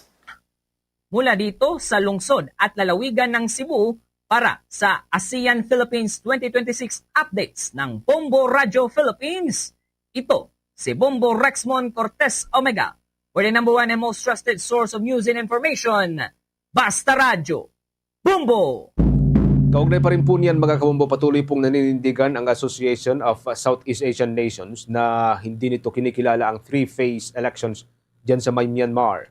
Ayon kay Foreign Affairs Secretary Teresa Lazaro, malinaw po ang posisyon ng Regional Bloc ukol sa naturang bansa, ngunit bukas naman na pag-aralan ng grupo ang ilang komplikado at potential development sa sitwasyon na mayroon ngayon ang Myanmar. Kasabay nito ay binigyang diin ng kalihim na magkakaroon pa ng ilang serye ng pagpupulong at diskusyon ukol sa naturang isyu, kasama dyan ang kinatawan ng naturang bansa. Malala pong isinagawa ng Myanmar ang ikatlo at huling bahagi ng halalan nito bilang bahagi po ng isang buwan na general elections na inorganisa ng military junta na may hawak ko sa kapangyarihan mula nung pinatarsik ang administrasyon nitong si Aung San Suu Kyi noong 2021. Isang linggo matapos ito ay binuksan na ang 2 araw na closed-door ministerial meeting sa pagitan po ng mga lider ng Association of Southeast Asian Nations. Ang Pilipinas po mga kabombo ang nagsisilbing chair ng Regional Bloc ngayong taon. Samantala, balik naman tayo sa mga balitang tinutukan ng ating provincial stations. Doon sa bahagi ng Western Visayas, ang pamilya ng Ilonggo Seafarer sa Basilan tragedy nagpahayag ng pagkadismaya sa kakulangan ng koordinasyon sa kanila ng Allison Shipping Company. Kuha tayo ng mga detalye sa pag-uulat ng Bombo Radio Iloilo. Nagpahayag ng pagkadismaya ang pamilya ng Ilonggo Seafarer na si George Clayer dahil umano sa kakulangan ng koordinasyon ng shipping company sa kanila at sa iba pang survivors ng lumubog na ro-ro vessel sa Basilan. Si Layer ay residente ng barangay Tipulo, Mina, Iloilo at isa sa 2 Ilonggo na nakaligtas sa insidente na kinasangkutan ng MV Teresa Kirsten 3. Sa panayam ng Bombo Radio kay Jose Penjuday, ang lolo ni Layer, sinabi nito ng kanilang pamilya na lamang ang gagastos para sa pagpapauwi ng kanyang apo mula Basilan patungong Iloilo. Ayon pa kay Penjuday, wala umanong ibinigay na malinaw na update ang Allison Shipping Lines Incorporated, ang may-ari ng barko. Samantala ay naglabas naman ng opisyal na pahayag ang Allison Shipping Lines kung saan nagpaabot ito ng pakikiramay sa mga pamilya ng mga pasaherong nasawi sa insidente. Dagdag pa ng kumpanya, kasalukuyang pinoproseso ang pagbibigay ng financial assistance sa lahat ng apektado at biktima ng trahedya. Uwi na muna rin. Pero sa isip ko, baka na-process pa yung mga kung ano requirement nila. Alam mo, mahirap yung mauwi, magbalik doon, malayo ang mga kasto naman. Kaya siguro bago mauwi yun, mga papilis, kung ano mga walang problema pagdating na doon. Si Jose Penjuday. Para sa Bombo Network News, ito si Bombo Ayan Gahete. This is Bombo Radio Philippines, the number one and the most trusted source of news and information. Basta Radio! Bombo! Update pa rin po tayo at kuha ng reaksyon mga kabombo. Kaugnay po dito sa naging desisyon kahapon ng Supreme Court doon sa impeachment complaint laban kay Vice President Sara Duterte. May report ho dyan at exclusive interview ang Bombo Radio Kawayan. Binigyang linaw ng isang law professor ang desisyon ng Korte Suprema na nagdeklara sa Articles of Impeachment laban kay Vice President Sara Duterte bilang unconstitutional dahil sa paglabag sa one-year bar rule at tinanggihan ng motion para sa reconsideration ng House of Representatives. Ayon kay Attorney Randy Ariola, isang law professor, mahalagang maunawaan ng publiko ang desisyon ng Korte Suprema dahil tungkulin ng hukuman na magpaliwanag at mag-interpret ng batas. Maliwanag sa batas na isang impeachment complaint lamang ang maaaring talakayin ng Kongreso sa loob ng 1 taon laban sa isang impeachable official. Ipinaliwanag ni Attorney Ariola kung paano na ipapatupad ang one-year bar rule. Una, kapag na-refer sa Committee on Justice ang complaint. Pangalawa, kung hindi na i-calendar sa loob ng 10 session days sa House of Representatives.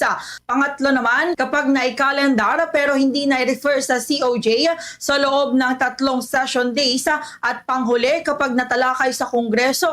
Ngunit nag-adjourn at hindi na resolba o na isampa sa Senado na natiling epektibo ang one-year bar. Dagdag pa niya ang paglilinaw ng Korte Suprema Suprema ay nagbibigay ng malinaw na pamantayan para sa mga susunod na impeachment complaints at makakatulong maiwasan ng maling interpretasyon sa proseso ng ibang sangay ng pamahalaan.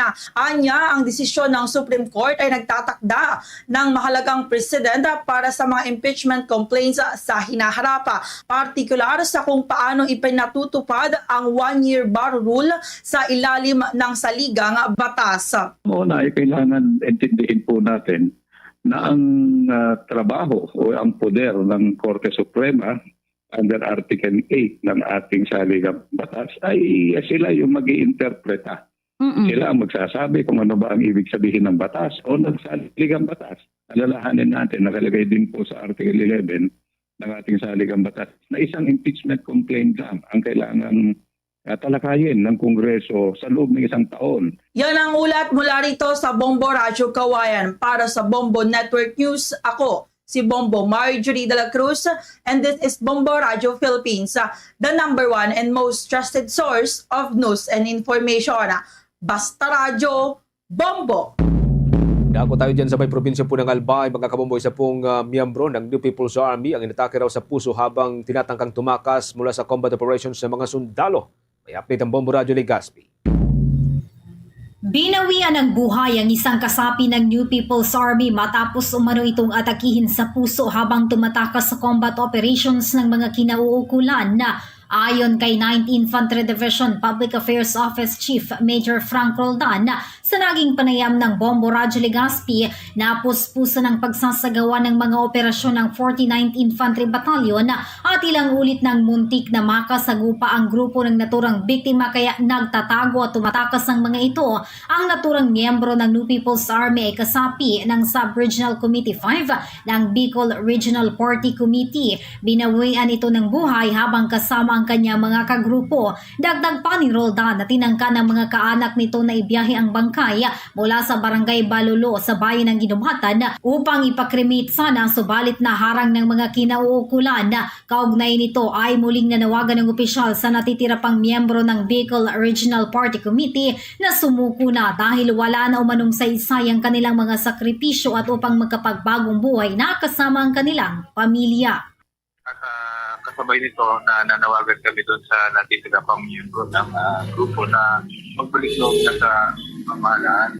Hindi na worth it yung kanilang mga sakripisyo. Yan ang ulat mula rito sa himpilan ng Bombo Radyo Legazpi. Ito si Bombo Romela Sakayan Wandasan, and this is Bombo Radio Philippines, the #1 and most trusted source of news and information. Basta Radio, Bombo! Bombo Sports News! Update po tayo sa nagpapatuloy na Philippine Women's Open, mga kabombo. May exclusive interview po dito ang Star of Manila. Ito hong si dating Southeast Asian Games tennis bronze medalist na si Steffi Aludo. Ibinahagi po yung kanyang once-in-a-lifetime experience. May update po dyan ng Star of Manila. Ibinahagi ng SEA Games bronze medalist at Pinay tennis athlete na si Steffi Aludo ang kanyang once-in-a-lifetime experience bilang kauna-unahang nanalo sa Philippine Women's Open ngayong taon. Ngayong 2026, ang unang pagkakataon na ang Women's Tennis Association o WTA event ay dito sa Pilipinas ginanap. Kaya naman, sa eksklusibong panayam ng 102.7 Star FM Manila kay Steffi Aludo, ibinahagi nito ang kanyang naging reaksyon bilang first ever winner ng pinakaunang Philippine Women's Open sa kasaysayan. Sobrang saya ko kasi first WTA 125 ko and then naka-earn kaagad po ako ng points sa Women's Open po na category. Dagdag pa ng young tennis athlete na sobrang naka-inspire sa kanya ang Pinay tennis star player na si Alex Ayala dahil nakita mismo nito ang dedikasyon at ang hindi pagsuko sa mga laban ng kanyang idolo. Samantala, nais din namang iparating ni Steffi ang kanyang lubos na pasasalamat sa lahat ng tumulong sa kanya sa journey na ito.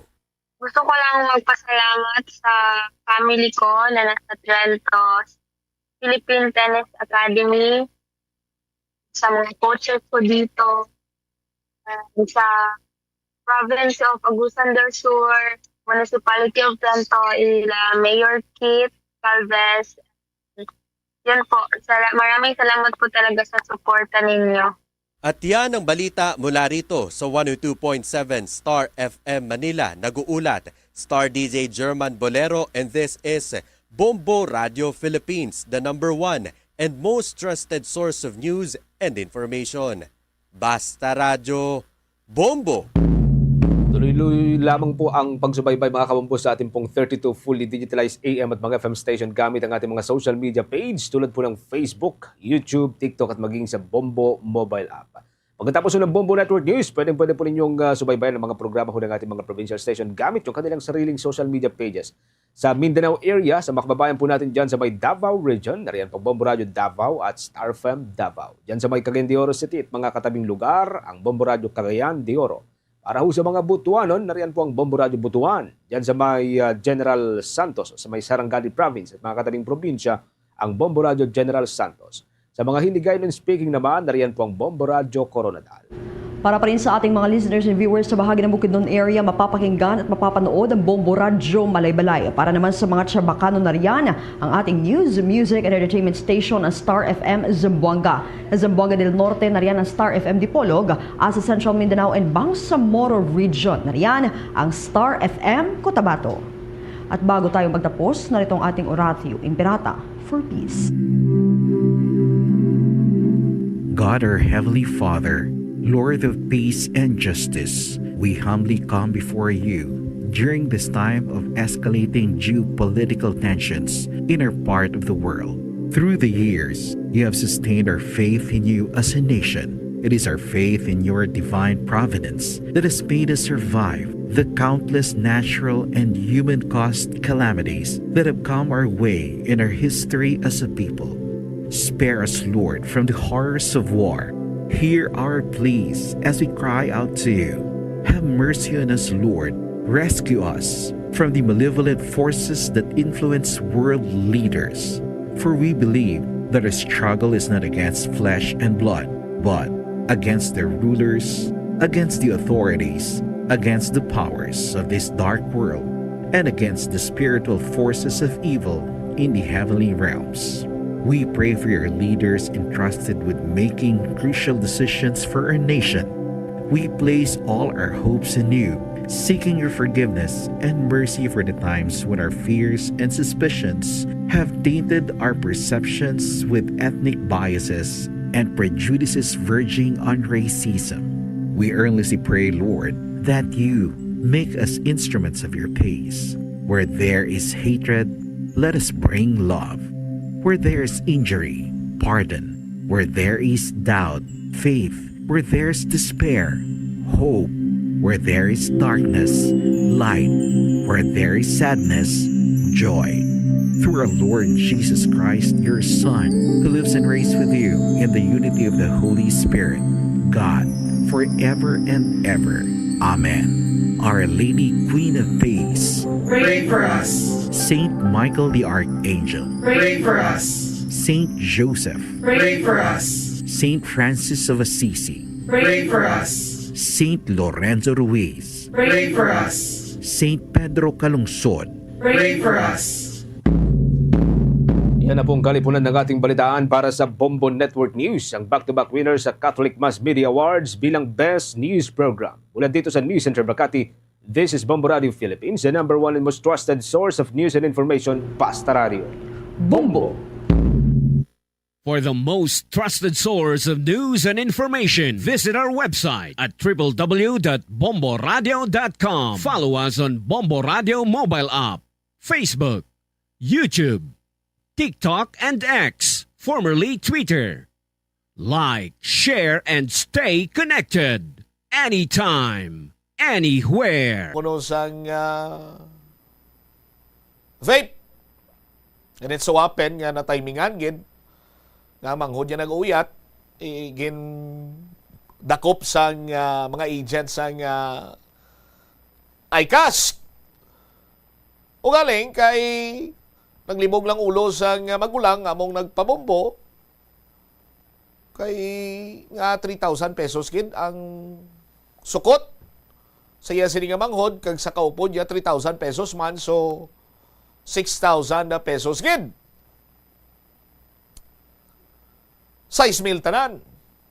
dugang pagin nga gin katingala kay waisang ticket, citation ticket or resibo man lang abi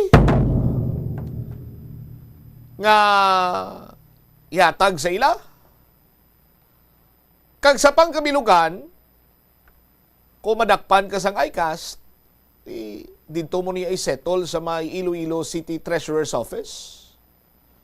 Wa iya sang bayranay sa kundiin ka man iya na dakpan or ginaprehend sang personnel abi sa Iloilo City Anti-Smoking Task Force. Pero dito tayo ng bayranay. Tapos, ginpakita man sang agent ang iya sining ID, pero waya ginhukas ang iya sining helmet. So, hindi ma-identify ang iya sining itsura, hindi sa mamukaan sang ginkuhaan niya sang 6,000 pesos nga cash. No? Sa aton sining karon niya mga kabombo. Now, basta mga kasubong sining mga reklamo, gilayon giniya ginahatagan sa nagakigo ing tulupangod ni Mr. Inigo Aringgalaw. Kay te nagapati si Mr. Inigo Aringgalaw nga dapat waay isang may magpang-abuso sa iya sining mga personnel or sa mga agent sa Iloilo City Anti-Smoking Task Force. No, kag makapila naman ka beses nato nang pamatud-an ina nga way ginatolerate ina ni Mr. Inigo Aringgalaw ang mga kasubong sining mga aktwasyon. That is why nangamba si Mr. Inigo Aringgalaw yati kung pwede nyo maupdan dala di sa opisina ko kay palinyahon ko akon sini mga agent kag ipatudlo ta sa iya kung ma-identify niya. Oh. Pero unfortunately, why ma-identify sang nagpabumbo. Kag nagpasalig naman si Mr. Inigo Aringgalaw nga iya sining imbestigaran ang nasambitan sining insidente. No? Kag lakip na sinadre, ang balita ni Bombohana, ang Iloilo City Council, pangitaan sa pamagi kuno nga para ma-subsidize ang mga kiosk owners, no? Sa masunod sining food festival. No, kaya nagpanghalawhaw man ang mga kiosk owners nga ba? Usos nga panglakaak man ang rinta. Mga balita na tipon sa Iloilo City Hall with Bombohana Andasa. Bombohana sa report. Please go ahead. Bombo ang isa ka magulang man sang estudyante diri sa bahin man sang eskwelahan sa Lapas kung sa diin nadakpan ang isa ka estudyante nga nag-vape dira sa bahin man sang Lapas sa mga kontra dinadakpan diri sang isa ka agent sa Iloilo City Anti-Smoking Task Force o kon ICAS. Gin pabombo diri sang isa man ka magulang matapos nga nakit-an dagabtan ini sang isa ka agent sa ICAS ang isa ka manghod niya kag konsuliin gin dakop ini sila kag ginimutahan gidayon sang 3,000 pesos. Ang upod sa iya nga manghod diri isa pa gid ka classmate kada man niya nga 3,000 pesos man ang ginsukot diri. So meaning may ara sang total of 6,000 pesos ang ginsukot diri sang nasambitan man nga agent.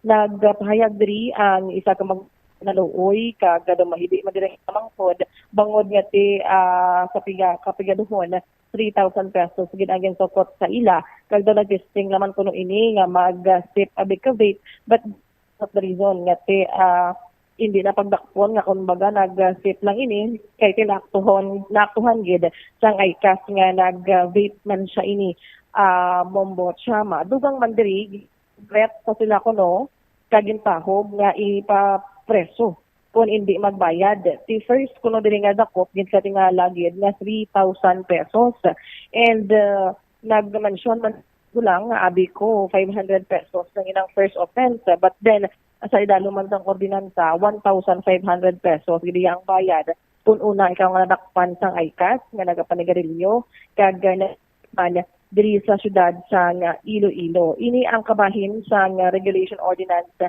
2021-055 nga kung sa diin ang bawal gid ang pagpanigarilyo diri man sa may syudad sang Iloilo public places ag pag-vape man mismo bombo sham tige inspektuhan gid diri sa mga agents no diri kay Mr. Inigo Aringgalaw ang head ng Sambit Office nga nangin active gid ni sila and masami nga naga yara sa presensya man sa mga dalanon, sa mga kinita abi nga kung diin na posible nga may nagasmukod dito ginapanakop ang ining mga violators man sa nasambit man nga ordinansa. Dugang man diri sa pabombo sa isa ka magulang nga ti ang iban diri ko na warningan lang o kung wala naghatag ng consideration, but then knowing nga ti ginaselektuhan diri sang ICAS ang ilaman nga ginapatuman nga ordinansa, that's the reason why nga ti hugot gid ini nga ginapatuman kag wala sang any other man nga considerations pa. Sa tion nga ikaw iya ang madakpan niya, ginluyag man nga ikaruhon lang diri sa nga tagkapabombo nga ti kung ano gid kuno ang procedure kay ti diretsyo nga ginlakop lang ini kag ginpamulta. Bali diri ang agent kinagpakilala mo siya, medyo madulom ko ang lugar, nakakilala kini siya kag naka civilian man o kung naka ito man nga bayo and ginpakita lang ang ID nga ICAS agent ini siya. So hindi matandaan sang ining estudyante kung sino pangalan sini kag kung ano bala ang build abi nga posible makatudlo man sa bahin sa nga ICAS head ni si Inigo Garinggalao kag ma-identify kung sino sa mga agents niya ang posible nga nagdakop diri kag ginpahog ang amo nga estudyante. Susubong ang aton diri nga adihon kay Mr. Garinggalao diri sa office niya actually bomot siya kay pinagpasalig na nagpabombo ngati luyag niya nga magpadulong man diri sa may City Hall agad nga makapathag man diri kay ang 3,000 pesos supported diri dugang paato sa tuition fee sang estudyante but then multa lamang bangod sa nakitaan nga nag-date ini malapit sa iya man nga estilahan bomot siyam. Susubong si Mr. Inigo Garinggalao nag-instruct man nga si pakatuon man diri sa Iloilo City Hall di sa may legislative building ang nasambit nga estudyante kag magpaathag kung sino gid man kag ano ang mga natabo gid sa tion nga dakop ini. Kay hindi gid ini pwede nga kung ihamalon diri nga didto siya mismo kabayad, hindi ini pwede and hindi ini proper procedure kung ikaw ang nadakpan sang ICAS. Kay ti una bidang obrahon siling lang inaano nga ti gintikitan abi ikaw hatagan ko citation ticket kag mag-proceed ikaw sa may Iloilo City Hall Treasurer's Office kag mag-settle man sin imo nga mga balaydan kag amo sila yun no ang proper procedure get if ever nga ikaw madakpan nga nagasmoke o kung nagavape tigin ka tingala lang man diri sang ining nagpabombo nga amo to ang nangin hulag o kung nangin aktwasyon mismo sang agent sa iya diri nga manghod nga isa man ka estudyante. So subong si Mr. Inigo Garinggalao hindi pa diri ka makapagwa man sa official statement kada bomot siyam kay tigil hatagan man sa benefit of the doubt diri ang estudyante kag mismo man sa mga agents niya kay willing ini siya nga kung makilalaan matandaan abi sang ining estudyante kung ano ang build or ano ang ID sining pangalan mismo sang agent luyag niya nga palinyahon patubangon diri ata nga agent ket eventually ko lamang kun ini sila luyag gid siya nga i-release anay sila kay didto na ipatudlo sa ining estudyante kung sino sa ila ang nagpanukot sang 3,000 pesos at first offense ed mismo nga didto paginsukot ang kwarta which is not the proper procedure sang Iloilo City Anti-Smoking Task Force Bomotcham. All right. Amo ni kino nang isaman sa mga mambal naton problema kay abuso na niya. No? Kay ara sa ordinansa sini kay kumo estudyante sa pananawan guro sang tawo nga to pwede ya lang madala sa murumudlo kag gulat-gulat. Bumbuhan natin dapat imbisigaran ini ni Mr. Inigo Garinggalao kay kung lang taon naton kayuhan ining ginaduso sa Iloilo City Anti-Smoking Task Force mo. But kung may mga tao, Mr. Inigo Garinggalao, sir, nga nag-aabuso, hindi naman insakto, no? Dapat sila sikaran mo or pahalinon mo na dra. Kay hindi bagay sa imo sining opisina nga may mga kasubong sina nga klase sang agents dira or personnel sang Iloilo City Anti-Smoking Task Force kay nagapaguba-guba lamang ina sa inyo sini iyang imahe. No kag subong man sa pangkamilugan sa bilog sini nga Iloilo City Anti-Smoking Task Force kita pabor gid kita nga may mga nga ginangahugot, ginapatumang anti-vaping, anti-smoking sa mga public places. Pero hindi man tani pag-abusuhan. Bumbuhana. Pila kuno ka bilog ang nagdakop sa mga estudyante kag nagkuha sa nga kwarta. Kung amo sining plastada pangilkil na niya kay nagapati kita nga tanan sini nga agent well-versed ni sa proseso sa pagbayad sang fine, no? Or multa. Bumbuana, galing kiti, basi kung nagsinindikato, basi kung badly needed man, o kung nagasufrer sang balatian, kung balatian sa kwarta, bala mo kung ano na ang tawag? Quartitis? Nan! Tumpak! Basi nagasufrer sa balatian nga quartitis, ti amo nang makabig naton iyang dunot nga kamatis sa isa kakaing nga mga priska nga kamatis dira sa ICAS. Ti dapat ipanghaboy mo na, Mr. Inigo Garing Galaw, sir? Bumbuhan na? Tama gid mo siya willing gid si sa Inigo Garigalaw nga te kon amo gid man ni mas better gani ngati kon mapamatud-an adi kag willing gid nga magpanindugan ang ining nagpabombo sang reklamo sa ICAS, willing man magprotekta diri sang identity mismo si Mr. Garinggalaw sa ining nagpabombo kay ti para man ina sa opisina nila knowing nga damay lang ini sila. But then kung may amo sini halinon gila yon ni Sir Garinggalaw man Mama Cham. Nagapati kita kay bala mo si Mr. Inigo Garinggalaw, disiplinaryan nimo. No? Galing kiti kung ano mo ano mo padaya ka disiplinaryan kung may tawo kaya nga ungo maginago ginaiya bumbuhana. Kag sa matandaan ko pa kung mag-operate ning ICAS kitaon ginila tsura mo. Ti sa mo to yung nga punto naka-helmet siya. But silingon na naka-helmet siya para hindi matandaan niya siling tsura? May tuyo na siya nga daan nga mga warta siguro idagyang-dagyang iya patong lain lang kung idagyang ito po siya sining nga pamilya nga do kasubong hinuldapan to nga sahi sa kwarta. No? Higos-higos na lang to sa ginatawag sining pagpangutong man kung ang mga ICAS enforcer mga personnel, mga agents, balanin well-versed ni sila sa proseso No? Pero ato yaguro, way takabalo, basi kung way sa kwarta, or damo na kautangan niya sa linding dira, sa stihol, tapos gusto niya magdagyang, inong bakal, limnon, guro kag sumsuman, inang kwarta siya No?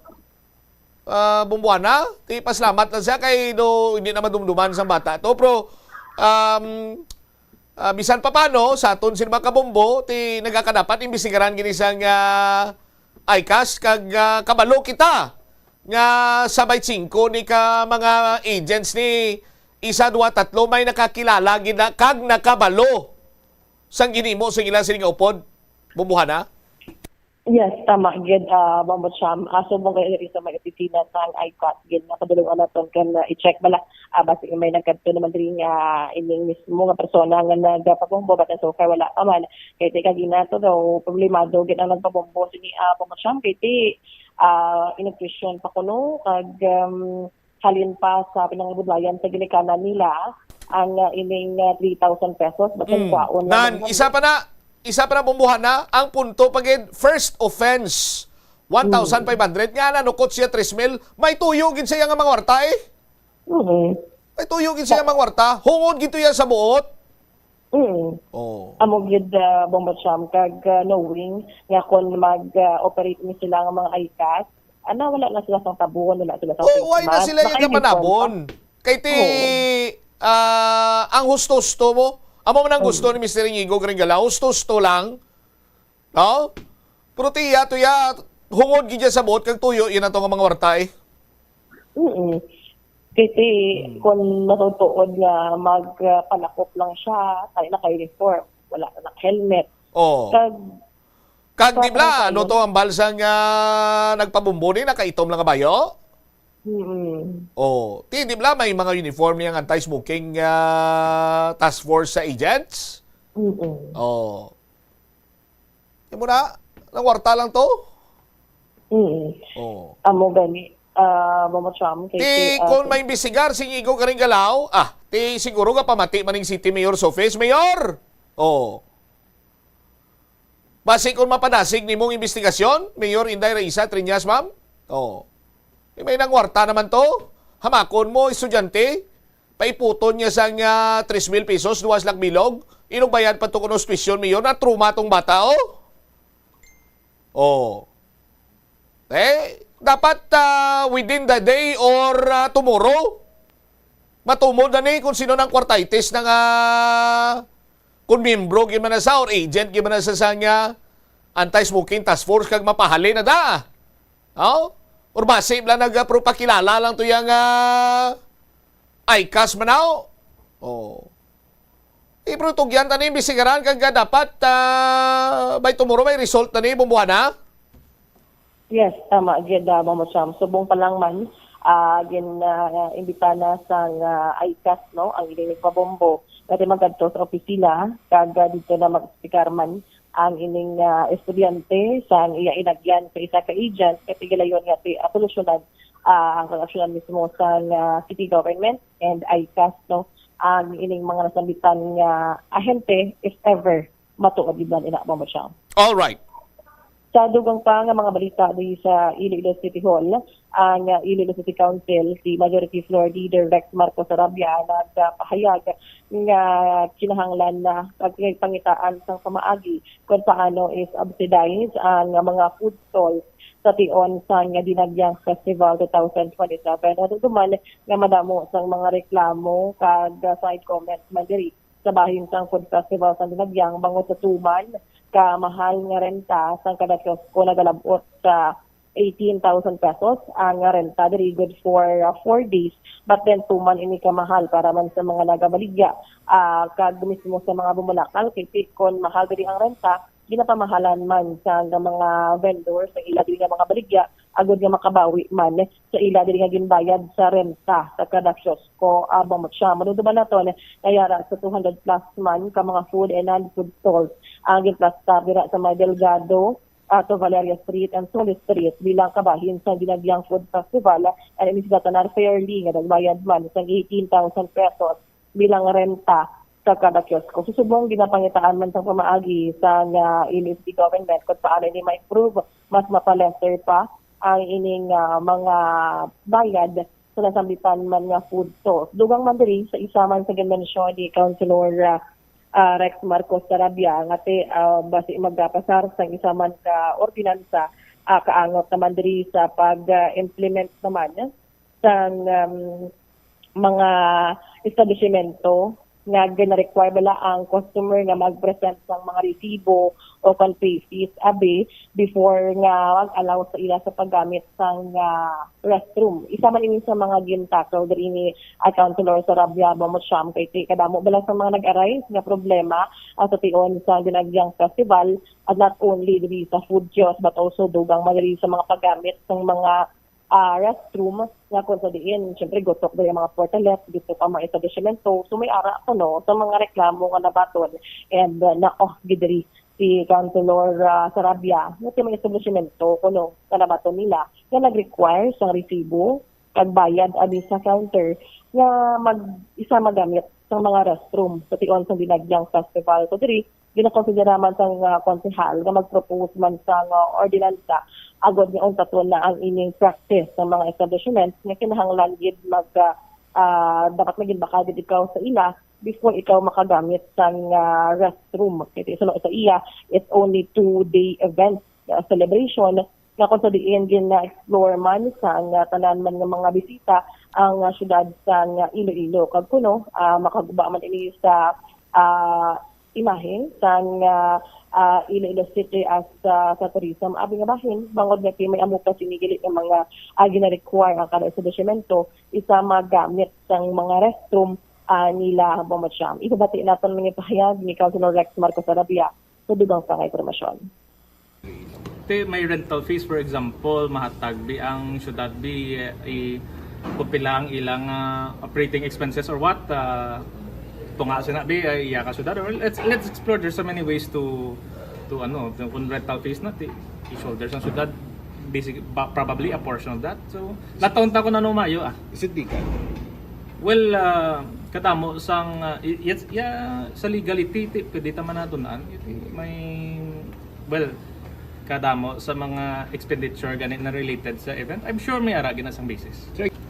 Well, sa subong the way I understand it, no, na medyo hands off to ang city government, ang IFFI medyo hands off. So medyo purely commercial sang set up. For this year, tanan ng mga dalan nagabilong man sa city government, no. So pwede naton mas ma-hands on ang ato na involvement sa mga dalan nato na mga kiosk sa dalan, pwede mas ma-hands on nato na semi-commercial, semi-public service na dating. I don't know, we could explore many possibilities. In the case sa mga CR, do we need to pass an ordinance? Kay ang mga bisan ng mga private establishment nagkapanukot pa sila kung may magagamit sa CR nila. Exactly, do na turn off ako sa ina nga nabutang, no, kay two-day event ni siya kag dako ang public interest sa tourism sang syudad. Ang mga business establishments kinahanglan mag-contribute. Why? Burden niya kag tanan kita ng mga pumuluyo ga-sacrifice sa pag-host sang isa ka world-class na event, from traffic to added nga mga concerns, no, kadamo sa mga concerns kag ang mga pumuluyo gagasto gani para mag-successful ato na celebration. Ang mga negosyo nagaginan siya ka-uptick ang ila sales. I don't think dako gid na gasto ina ang tubig kag habon nga mag-accommodate sa mga guests naton diri sa syudad, no, ang mga negosyo. So I don't think it is proper nga masukot gid sila sang resibo kag mga fees sa pag-usa sang ilang nga CR. Just a 2-day event. All the rest of the year, 363 remaining business days, pag gusto ko mo. But I think we'll consider kung kinahanglan naton mag-push sang ordinansa for dinagya. Na batian na ng tahayag ni Councilor Rex Marcos Arabia, bumasyam sa mga kailangan pang improve for Dinagyang Festival 2027. Ti sa bahin sang mga kiosko ni, there was a time nga ang kiosko, ang isa ka metro, do 1,000 to 1,500 lang ang arkila. Itsindihan tama na nga sa pagligad sa nga chimpo, nagamahal ang tanan. How come nga naglabot kiyas 14,000 hasta 17,000 may ara gani isang 18,000 nga rintao sa 3 kadlaw. Siyempre din bawion asang nagarinta na sa nga kiosko, kundi bawion niya man sa iya sining nga produkto, pasakaan niya man ang presyo. Ang tanan nga nagalagaw sa dinagyang, hindi man niya puno ang bulsa. Ang iban sini may ara nga puno, may ara nga tsakto-tsaktuan lang, may ara nga ang masarangan nila siguro isa lang ka steak nga sinugbang baboy kag baka lang las water kung may galibod ice water Kaya ka mahal kag pinot ged sang panyimpo bombohana. Amo gani amo masyam kay kadako man ug nga tamo gid banha ang kaon sa Dinagyang Food Festival, but then ang reklamo and kumbaga dagyang for all man bala ang Golden City.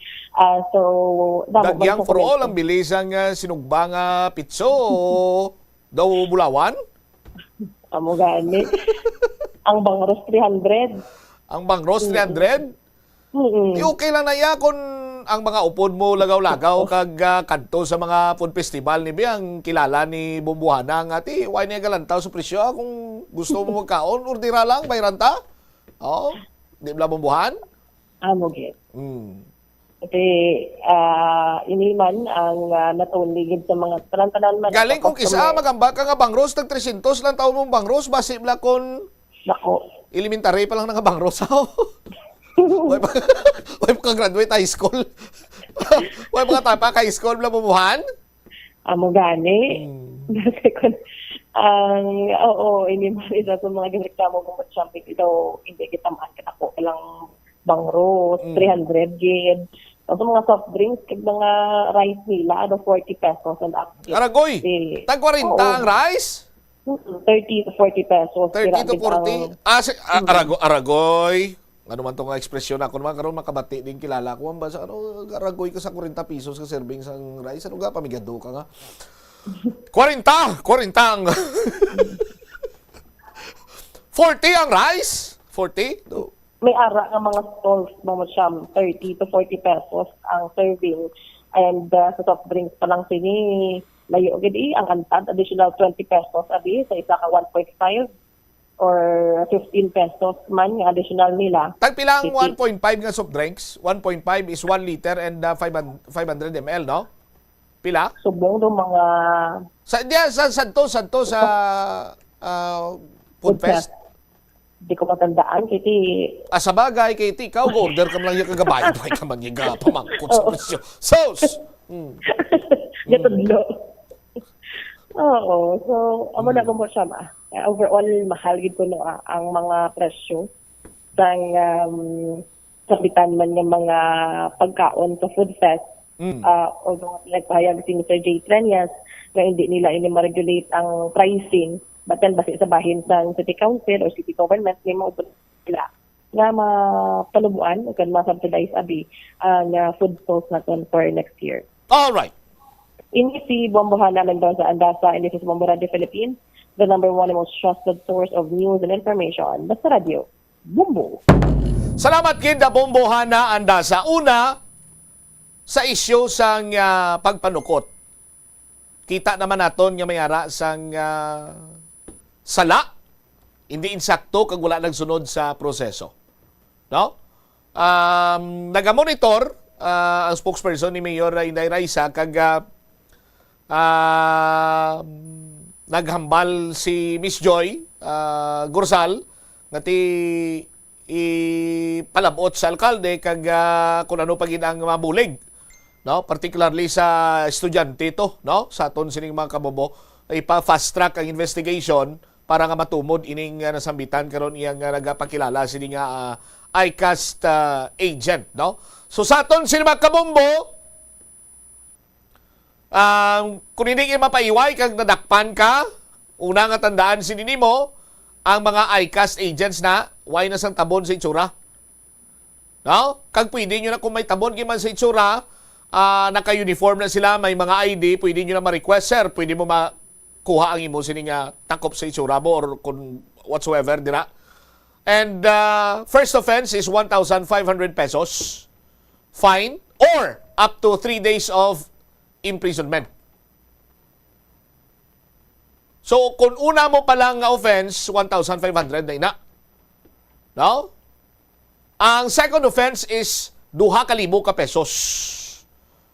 Kag ang third or subsequent offense, magalabot sa 5,000 pesos cash. Hasta naman lang diramo, no? Basta local government unit gani, pinakataas ini nga fine or multa is 5,000 pesos sa aton sini nga mga kabumbo. Tiway gani di sang may nakabutang nga 3,000 pesos. Oh.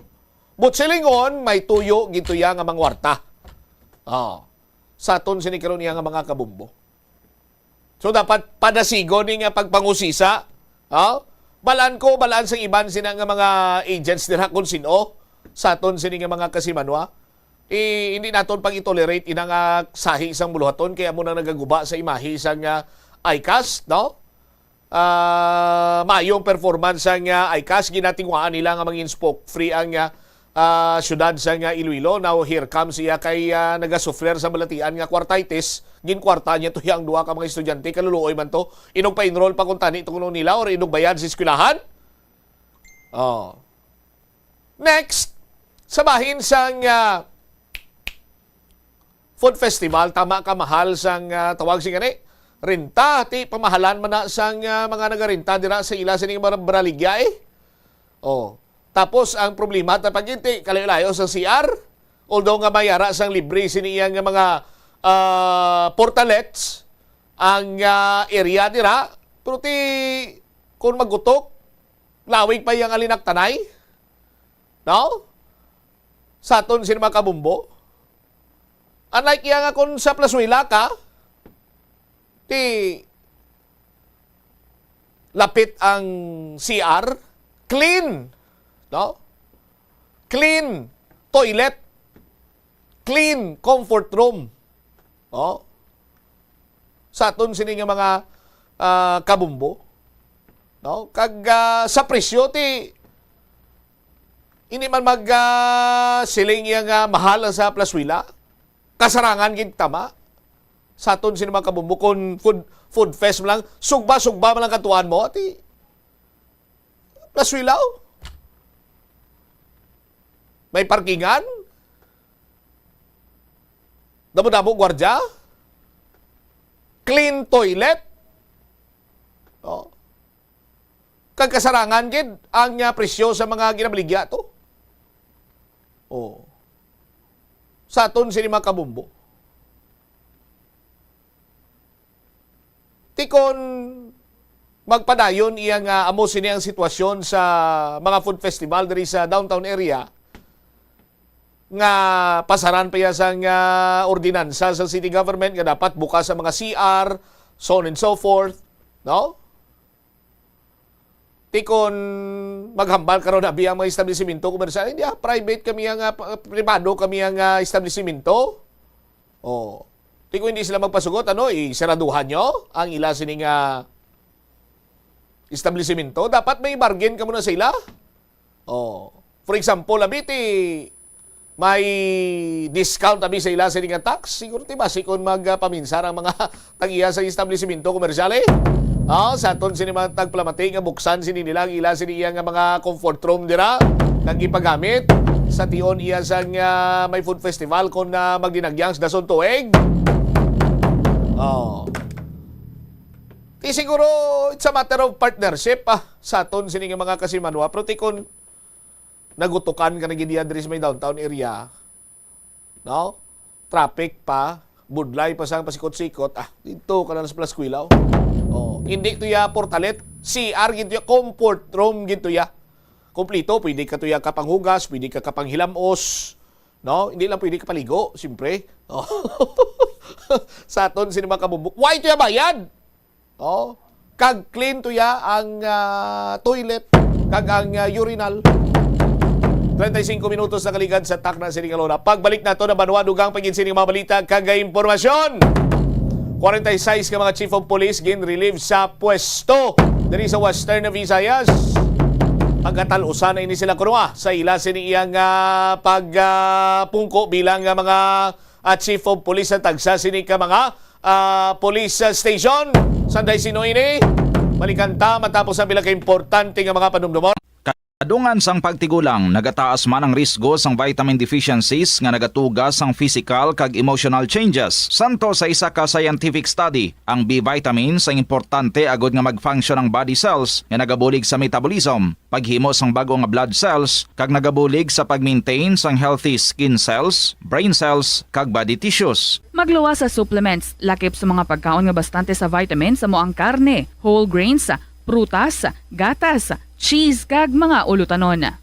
Nagabulig sa paglikaw sa nanuhay tuay nga balati. The Farmers Bazaar, your traditional public market with the touch of Plazuela Dos, ang isa ka lugar nga gintukod sa tion kag sa kasagsagan sa COVID-19 pandemic nga may tinutuyo nga maghatag sa imo sang safe marketing experience. Subong nga ang COVID-19 hindi nagidman dako nga pamahog kag nagapakadto na kita sa next normal. Rest assured nga ang Farmers Bazaar will further evolve agud nga magpadayon sa paghatag sa inyo sing satisfying marketing experience. The Farmers Bazaar sa lower level tara na pahamtang ang fish, poultry kag meat section para naman sa inyo mga kinahanglanon nga prutas, utang kag iban pa, magbisita sa upper level, pinaagi sa paggamit sa hagdanan o kon sa pagkadto direkta sa parking lot.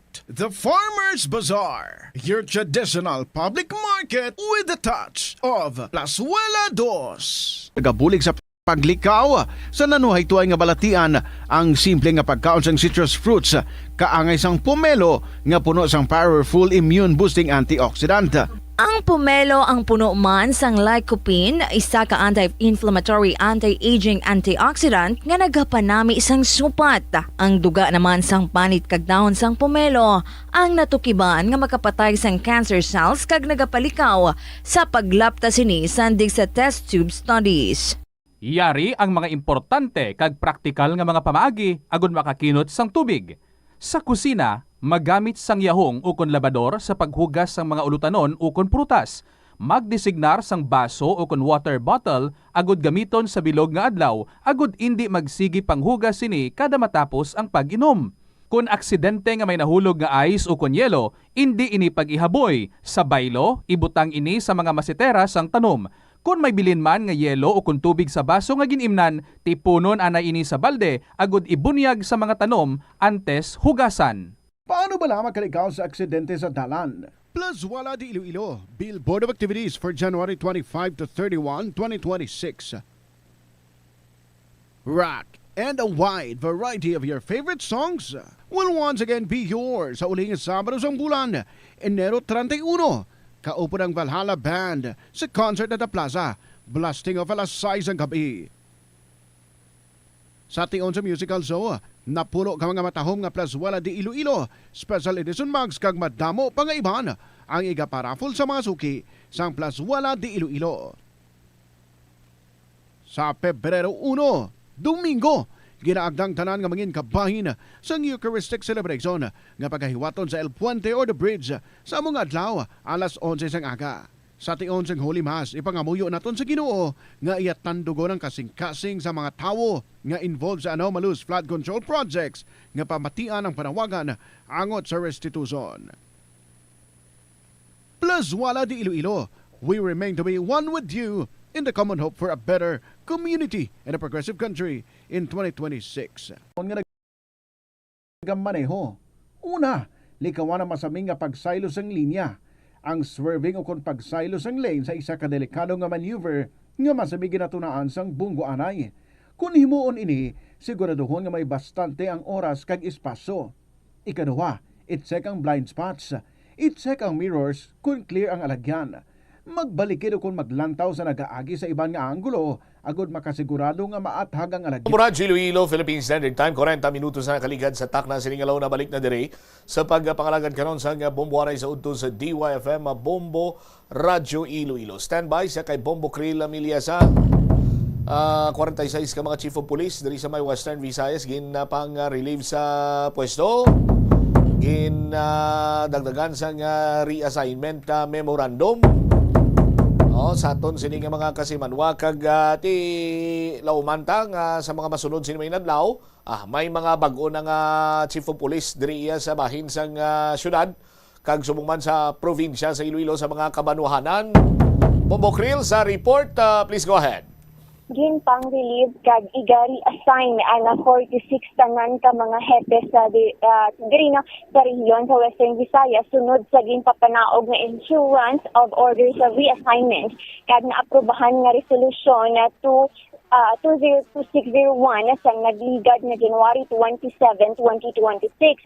Sa 46 ka mga hepe nga i-reassign 11 ang gikan sa Antique Police Provincial Office, anom sa Aklan Police Provincial Office, tulo naman diri ang halin sa Capiz Police Provincial Office, isa sa Guimaras Police Provincial Office, 13 naman diri no gikan sa Iloilo Police Provincial Office, kag 5 nga diri sa Iloilo City Police Office na amo Sanday Police Captain Benji Vesin, halin ini sa ICPS 6 Police Captain Michael Tuburan, halin naman ini sa ICPS 7 Police Captain Les Oliveros, halin sa Iloilo City Police Office 8 Police Major Eduardo Chacon Jr., halin naman ini siya sa Iloilo City Police Office 9 kag si Police Captain Val Campbell, halin sa Iloilo City Police Station 10. Sa interview sa nga Bombo Radyo kay Police Major Lailin Sensilang, spokesperson sa nga Police Regional Office 6, iya ginpahayag na ang pag-relieve diri sa mga 46 ka hepe ginbase sa tatlo ka criteria nga amo ang kadugayon nga pagpungko sa pwesto bilang isa ka hepe kag amo man ang cumulative tenure of duty nga minimum of 6 years kadin basihan man diri ang ilang merit and performance based. Ang ining pag-leave sa mga hepe pinaagi sa maid-id nga proseso kadin deliberate no sa second level officer placement board nga ginpangunahan ni Deputy Regional Director for Administrative, the Police Brigadier General Alexander Mariano. Ginklaro diri sa nga PRO6 nga ginrelieve ang ining mga hepe bilang isa ka regular administrative process kag hindi bangod nga may kapaltahan o kung may kakulangan ini sila bilang isa ka hepe sa ilang istasyon. Kag dugang pa nga sa subong wala pa hinap na hibaluan kung sa diin ang bag-o nga area of responsibilities ang ining 46 ka mga hepe nga igari assign bangod nga ginpahayag sa PRO6 nga kada provincial police office na ang may responsibility man kung sa diin nila liwat ipagari assign ang ining mga gintang relieve nga mga hepe. Yari blay to batin na to. Bumukil, subot silingon, wala iya sang mambal na to nabi kapaltahan or mambal kita abi kakulangan por ang performance sining 46 ka mga chief of police nga nangin balasihan para iya nga i-reassign sila. Ang ginpayag ni Police Major Sincel is that ngati ang iban sino overstaying na kag pagabusla na sila sa iban man siniya nga mga opisyal. Exactly, Bomba Chomp. Galing kiti kung madumduman ta do kadamo sang mga chief of police dira yang labi na sa mga kabanwanan do way pagani matuigan as chief of police nga may nalakip sa relief order raw. Amo man na bumasa pa aton yung pagpangusi sa kay since iban diri sa mga hepe nga nakalista naging pang-relieved estera pa lang man ini kabulan sa ila manabing nga pwesto but din payag diri ni Police Major Sensil nga naging part na sila sa deliberation kagay naging part man sila nga ipang-relieve kay since daw maskin 6 months nga nagpungko nga bilang hepe, posible sa gihapon nga ma-reassign or ma-reshuffle sila kagagin klaro dirigid sa PRO6 nga wala daw nadala ini abi or wala na involved sa mga kapaltahan ang ining mga hepe or mga kaso bala nga wala na pang solve. So ini is part lang gid sang ilang regular administrative process sa suno diri sa PRO6 Bomba Champ. O way man sang dimirit. Wala man kano Bomba Champ. All right. So, yari balay pabati naton ang naging interview sa nga Bombo Radio kay Police Major Alailin Sinsilang spokesperson sa PRO6. Relief and reassignment. I-relieve sila sa ilang posisyon from COPs and then may reassign to another designation. Actually, every quarter naman na nagakandak, nakita bala sang nagakandak kita sang evaluation, kaga ang ini siya nga subong nga relief under assignment, nag-undergo ni siya sang process. So, nag-convene ang aton nga ginatawag nga second level officers placement board. Gina-chair niya sa aton ni DRDA, Deputy Regional Director for Administration, Police Brigadier General Alexander G. Mariano. So, based sa ilaya nga board, so, amo ni siya nagwa may ara kita 46 ka mga COPs subject for relief and reassignments. So, hambal naton una, it's part niya sang aton iyang regular administrative process, kag siya ang court man ini siya sa focused agenda sang aton nga Chief PNP, especially under resource management nga strengthen ang aton nga mga human resource, efficient management sa aton nga human resource. So ano bala ang criteria kung maanga sila ini ang aton nga gin pang relief and reassign to another naman nga designation. Una, ang gin-consider naton diri abi is ining length of time sa ilang current position. So most sa mga aton nini nga mga relief and reassigned abi naton naka more than sila 1 year to 2 years na sila sa ilang current nga position as Chief of Police. Ikaduwa nga gin-consider naton ang cumulative nila nga service as Chief of Police. So ang mga 46 na ini naka-serve na sila nasa range na sila sa more than 6 years. So ang iban gani diri sila man sa 18 years na sila iya no bilang mga chief of police. So ikatlo nga gin-consider man naton diri ang merit and performance based no. So amo ni siya ang mga reasons sa pag-relieve and reassign sa aton nga mga palit diri ang criteria nga ginbasihan naton. So definitely ma'am, hindi na siya tungod meron sila kapag ni way no more on merit, hindi sila tanan, no more on positive, hindi sila This tanan. regular administrative process na silang gin-mention gani stress gani sa aton nga regional director no. Hindi ni siya yet unitive in nature. So gusto lang diri niya nga ang bali niya ini parang mechanism lang siya para ma-enhance the organizational efficiency nato no.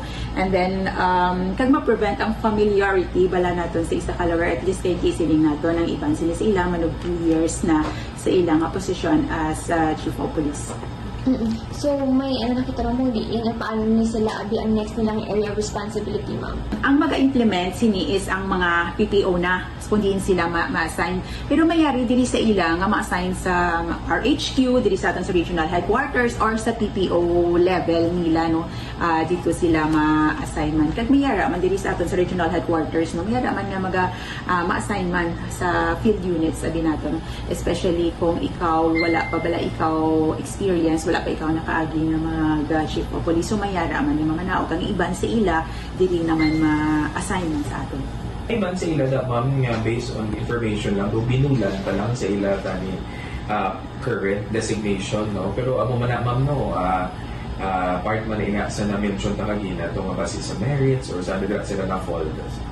Pero based sa akon nga based sa information ko nga nakuha sa aton, ang most gid sinisilo halos tanan ni sila yaya naka-fall gid siya sa mga 1 to 2 years na almost dira na sila. Pero actually 6 months na siya gani no, for maka 6 months ka na part na siya sa administrative process naton iya nga pwede ka na iya ma-reassign naman for others hindi gani naton para nga ma-avoid lang familiarity naton sa isa ka sa imong current nga kundi ikaw na.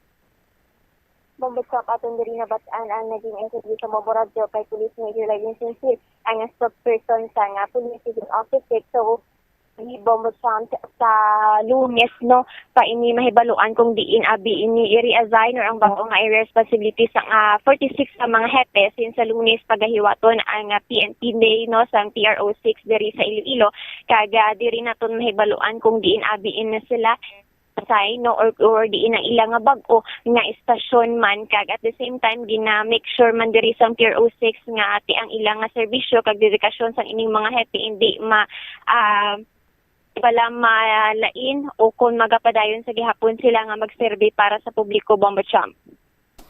Alright, so by Monday pa ang movement kag mabalaan kung din sila ipang reassign and kung sino mabulo sa ila?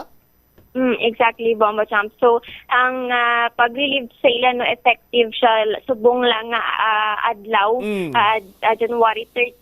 Then, ang assignment nila abi nga bag-o ipagatuman pa or mahibaluan pa sa Lunes no which is February 2 kay dira no ang may mga program diri nga pagahiwaton sa Police Regional Office 6 and or i-part na diri ang pag-assignment sa aton nga mga ginpang-relieve nga 46 nga mga hepe. Bombachop. All right.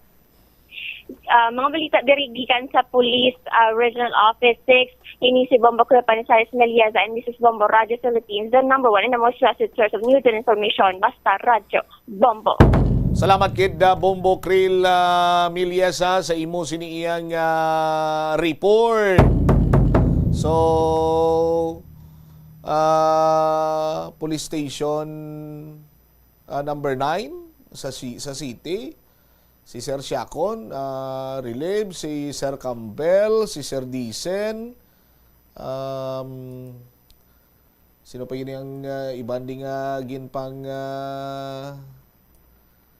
relieve, si Captain Oliveros, kag si Captain Michael Tuburan. Ti paano ang halin sa police station 1, 2, 3, 4, 5, kag 6. Okay, no, may police station 5. Sa aton sining mga kasimanwa. Ti ang police station to bago na iyang ila sining chief of police mo si Police Captain Jimmy Lacuesta. Oh. Ang iban siniya ti medyo pigaw-pigaw mga ni ang performance. Oh. Ang iban sinito mayo man ang performance sini nga pinang relieve niya. Oh. Sa mga kabanwanan ang iban sila dito bago pa lang ganyan nagpungko. Bayo man ang performance, pero tingagin pang relieve nisla. Oh, sa aton sini nga mga kabumbo, why man kuno sang demerits or kakulangan, pero amo ko niya kuno sa bahin sang Philippine National Police mo. Anytime, pwede sila i-reassign ang iban siniti nag-schooling, no?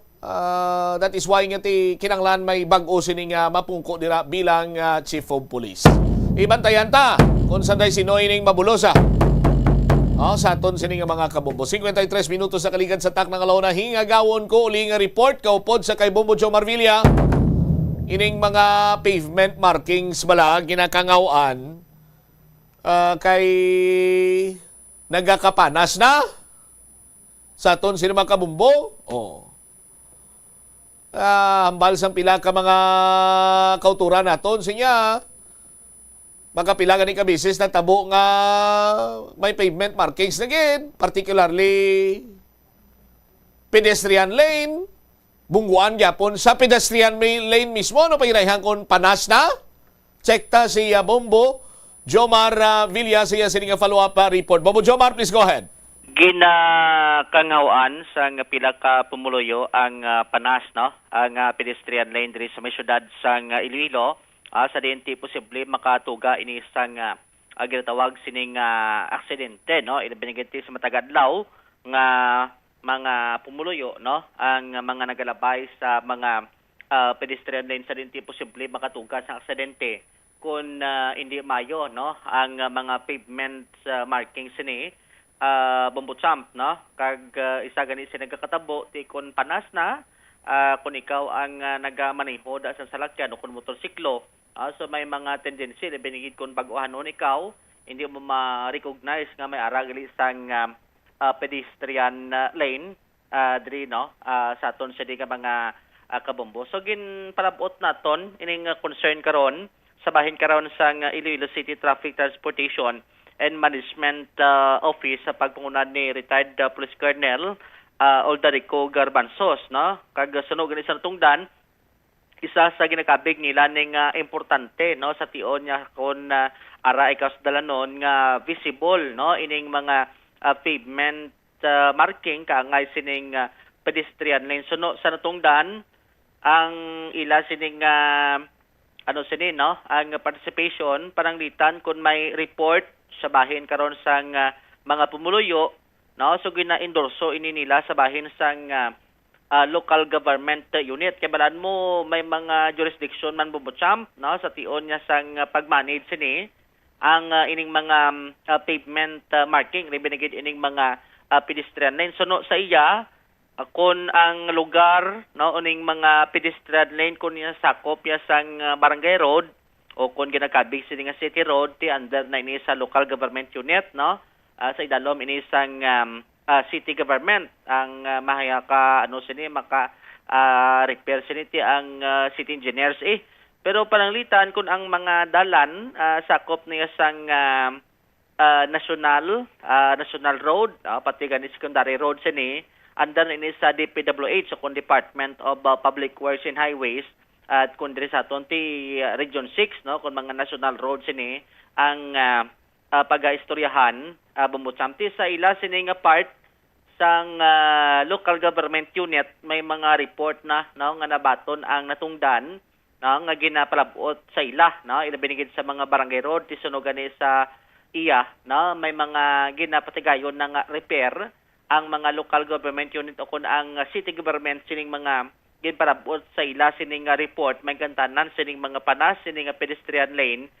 diri sa may syudad sang Iloilo kag mismo siya no makahambal nga importante gid ang pag repair sini no kay ang ginalantaw sining kanita ni mga once a year o kung kada tuigid ang pag-repair sa ni Bumuchamp, no? Kay ti alos adlaw-adlaw, kinalabayan sa salakyan, aga, udto, o kung gabi, pag maulanan initan, no? So ang tendency sinagid nga madasig nga mapanas kung hindi gilayon ma-repair sang natungdan sa ning ahensya sa aton sa ning gobyerno. Aribla no ang kabahin sang pahayag ni retired Police Colonel Orderico Garbanzo sang may interview sang Bombo Radio. Ate, ini kami sina, may nagasulat kami sina sa DPWH.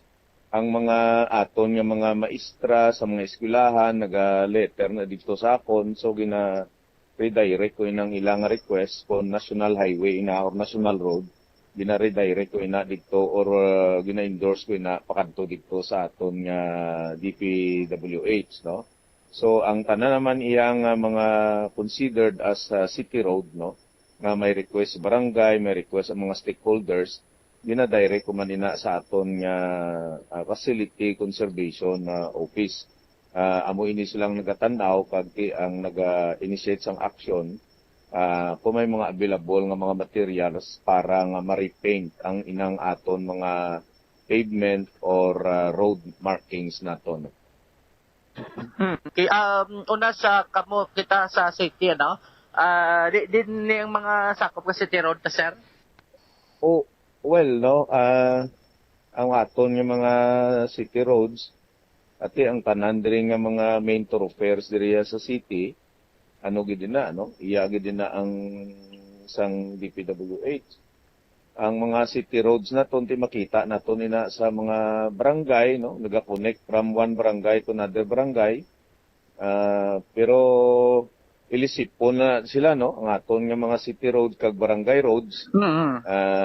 Ang total abidiriya sang aton gid nga national road, no, diri sa syudad, subong gin-plus pa ina ang aton nga Sunset Boulevard. 65 ina ang total mo kay plus ang Sunset Boulevard, kaya mo nag-66 na.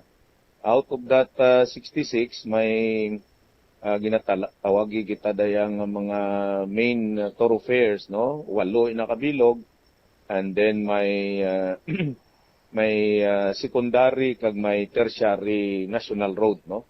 So total yun na is 66, no? 33 ka secondary, and then ang the rest na are tertiary roads. So meaning ang nagkalabilin sina nga mga dalan diri sa syudad nga may barangay kag city road, so amo na ang gina-maintain iya sang local government. Okay. So bali sa inyo may mga request pa nga way pa umpisahan, kahit sinabi may mga nag-request sa barangay nga dapat isulito ng mga pedestrian lane kay Dr. Garbanzo, sir? May ara, no? Subong daw ara sila ang ginaobra nila da subong ang ara sa dira sa Lagrangha, Lapas, no?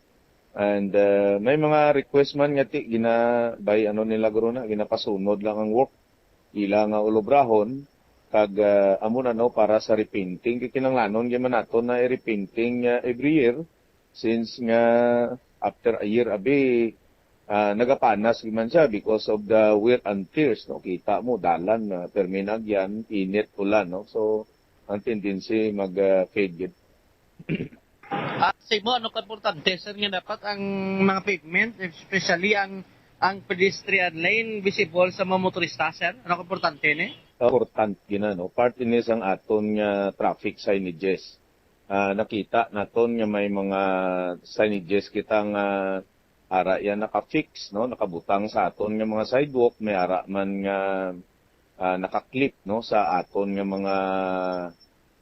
mga poste, no? So these are really, no, may ini, no, basihan ini sang aton nga mga motorista nga sila nga mag-drive while naga-drive diri sa syudad, kinanglan mag-follow, no? Galing kiting iban they are disregarding sa sining mga traffic signs, and sa mga tradisyonal nga mga driver man, basing iban hindi pa ini kakilala gid sang ining importante naton nga mga road kag pavement markings.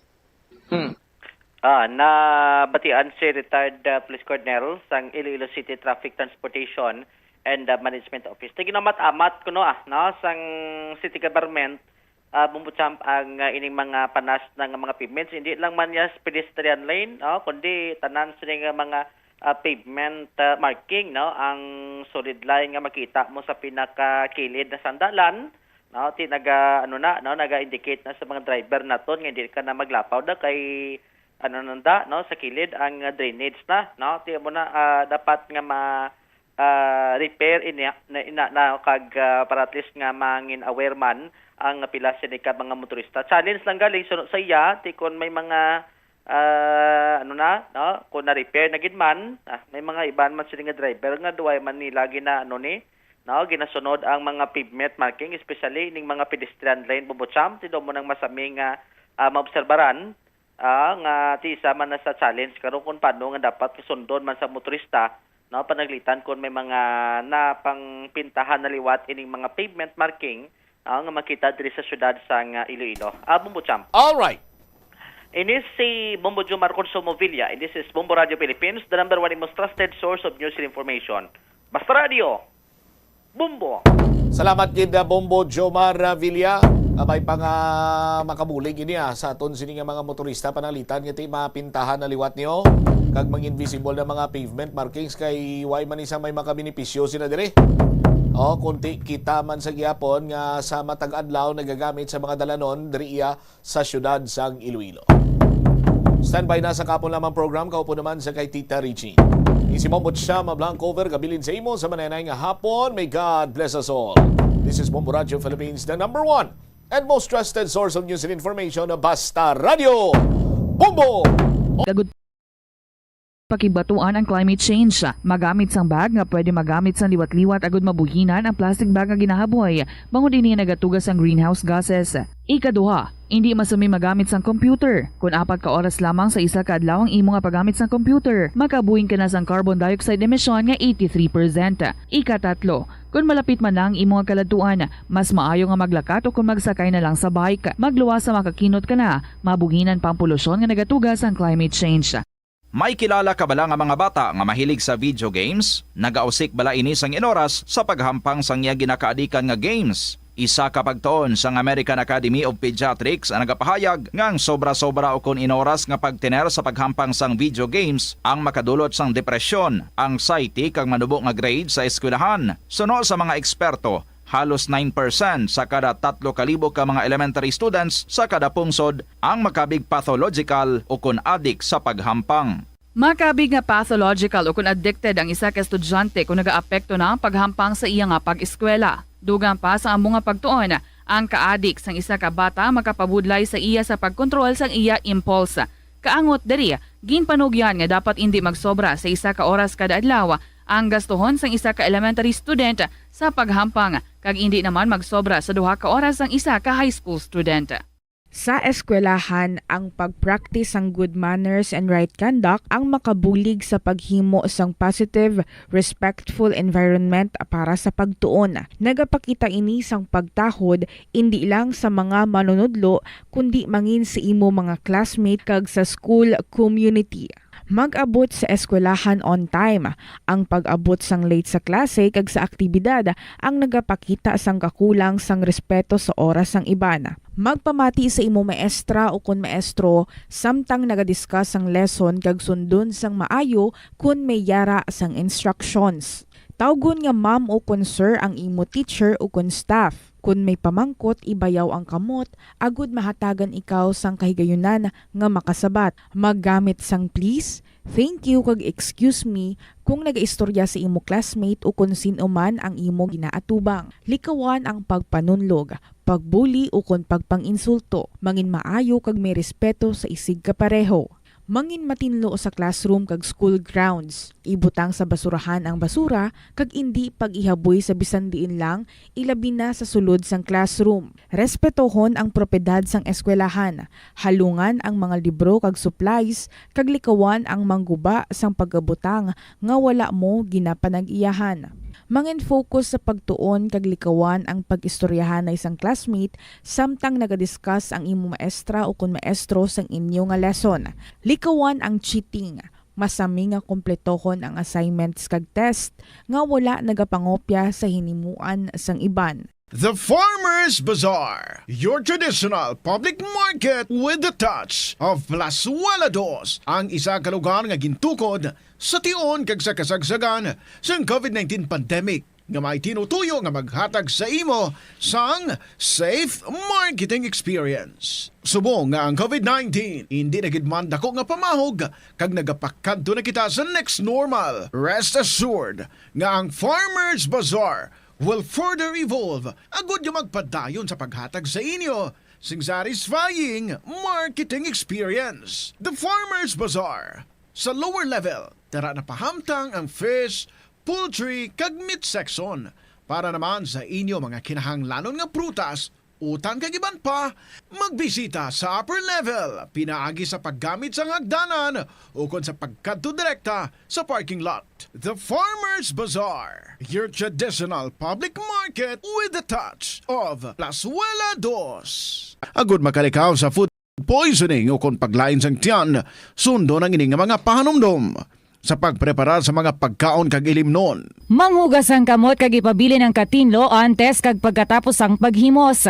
Kung masakit, likawan ang pagpreparar sang pagkaon para sa iban. Siguraduhon nga naluto sang husto ang pagkaon. Kung mahimo, kauno ng pagkaon samtang mainit pa. Siguraduhon ang katinlo sang pagkaon agod ang selebrasyon mangin mas malipayon. Mas nanamian bala ikaw magtuon sa balay ipaanggid sa eskwelahan nga madamo ang tawo? Isa ka panugyan para epektibo ang pagtuon sa balay, amo ang pagpangita sa designated area agud nga matiniran kung ikaw nagasulat, nagabasa o kung nag-review. Pwede man nga lamesa sa kusina o kung sa desk sa sang inyo nga balay, pero hindi gid maghigda sa imo nga katre samtang nagatuon. Inibagod nagakatemtar gid ikaw nga magpiyong-piyong, tubtub nga dalayon na ikaw nga matulugan. Siguraduha man nga malimpyo kag organisado ang lugar nga imo ginatun-an. Ini nga pahanumdom ang ginadulong sa imo sang the #1 and most trusted radio. Ito ang Bombo Radio Philippines. Fully digitalized. Numero 1 sa balita, komentaryo, drama at serbisyo publiko.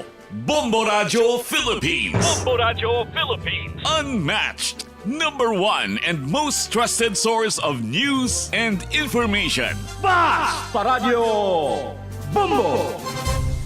Good afternoon, kids. Sa internet mga kabombo, happy Friday. We're on the last Friday for the month of January. And soon, Haro Fiesta na. And after that, mag-celebrate na kita sa Valentine's Day. Kabay, hindi mangin malamig. Ang inyong Valentine's Day. Do not allow.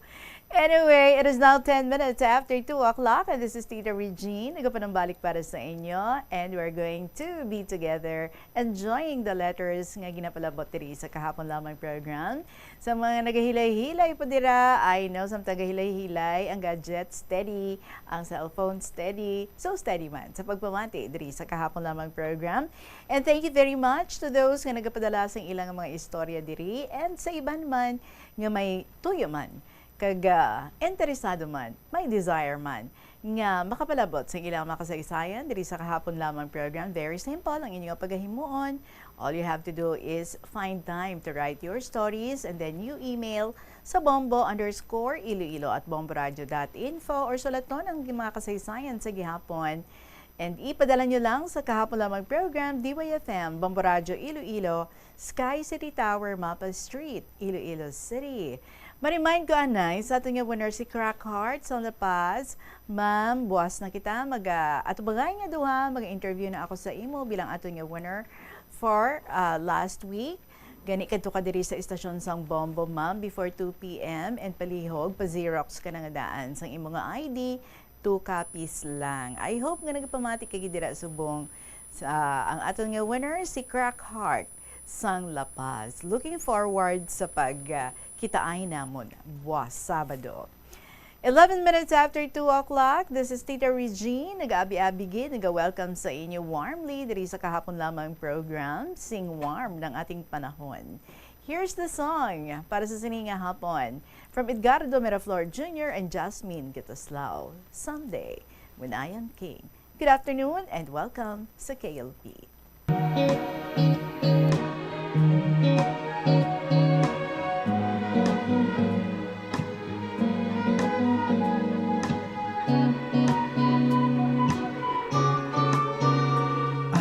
Claim it as my birthright, but my cap will be my crown. The broom will be my scepter, and the stool will be my throne. The doves will be the horses with the prince and princess of her own. The shack will be a castle, and a kingdom we'll call home. We don't need the red carpet in our humble royal ball. We'll be rulers in our slippers, dancing in our wooden floor. In our simple regal banquet, let's forget the silver spoon. Promise I will cook your favorite and we'll dine under the moon. Please hold on, my queen. Soon we'll live the dream. In a different realm, my fate will change. It's more than just pretend, 'cause in our hearts don't bend. You and I will reign someday when I am king. We don't need a bed of roses, the curtain is a purple robe. My arms will be your mattress, I'm your blanket from the cold.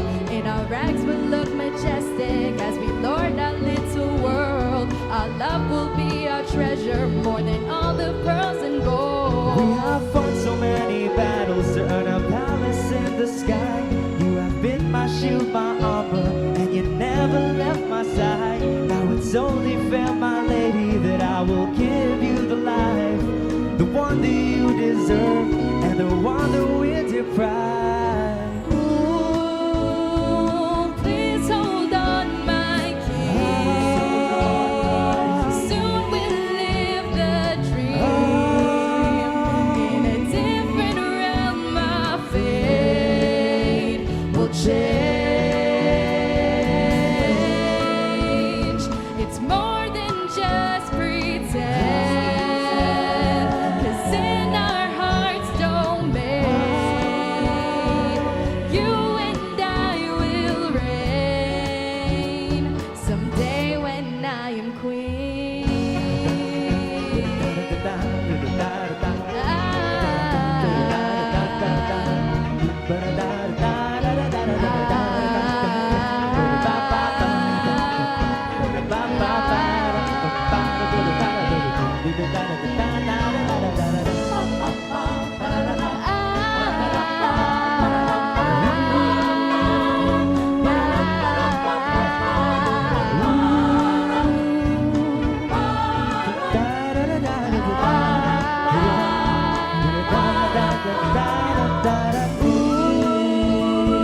Please hold on, my queen. Soon we'll live the dream. In a different realm, my fate will change. It's more than just pretend. 'Cause in our hearts don't mend. You and I will reign someday when I am queen. Someday when I am king, I guess that will never happen because I would always remain a queen. Ha! 16 minutes after 2 o'clock. Diretso na kita ha. Susunod din sa aton. Unagid ang nagikan kay Neni sa 4th District. Greetings. Hi, Tita Reg.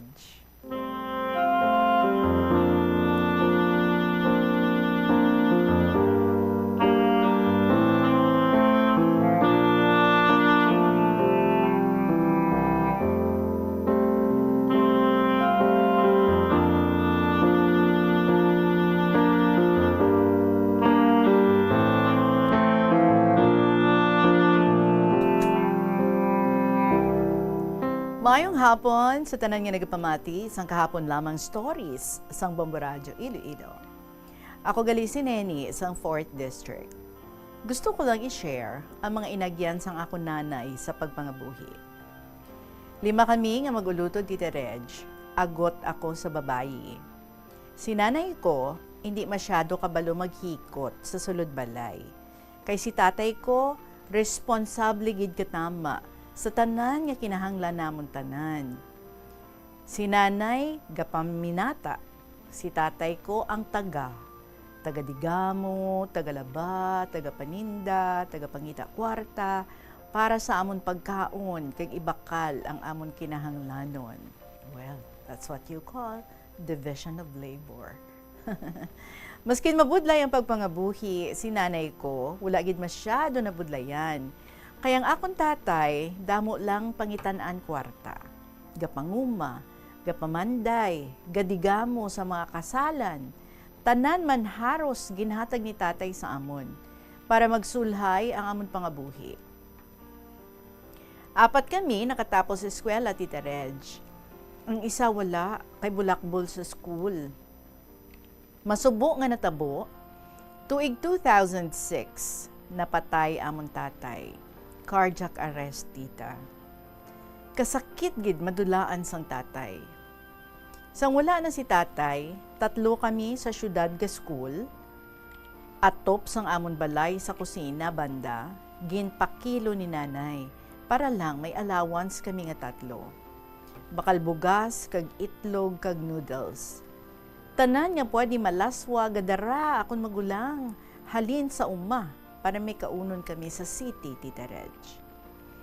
Udag, ugbos balinghoy, tangkong, kamote, kag madamo pa. Langka, kag mga kapayas. Si nanay, Tita Reg, nagtuon pangampo para may paruros sa amon allowance nga 3. Amon magulang nga lalaki, gaobra man kada weekends, karga semento sa delivery truck. Ako, gapanglabad ako sa mga bayo ka boardmates namon nga rich. Baydan ko nila 50 pesos. Sobra katipid kag antos para makatapos sa eskwela. Si nanay ko, sa amuto nga time, 2:00 pa lang sang kaagahon, ara na siya sa gabutan palay para makadamo siya sweldo. Grabe ang kabudlay ni nanay, tita. Hasta sa nakatapos kami tanan, nakaobra kag si nanay, suportado sa duha ko kautod nga mga seamen. God is good, kid, Tita Reg. Sa kada pag-antos, may kasulhay nga palaabuton. Antos pa more, hambal nila. So, diri lang anay kutob, ang akong nga istorya, kay testing ko kung nami pamatian sa radyo, nga ako mismo ang nagsulat. Best regards to all the staff of Bombo Radyo Iloilo. Please, di lang paghambal. Ari akong diri situation. Everyday ko gapamati balita kag sa imo program, Tita Regine. Salamat kag maayong adlaw sa liwat. Ang tagpadala, Neni, sang 4th District.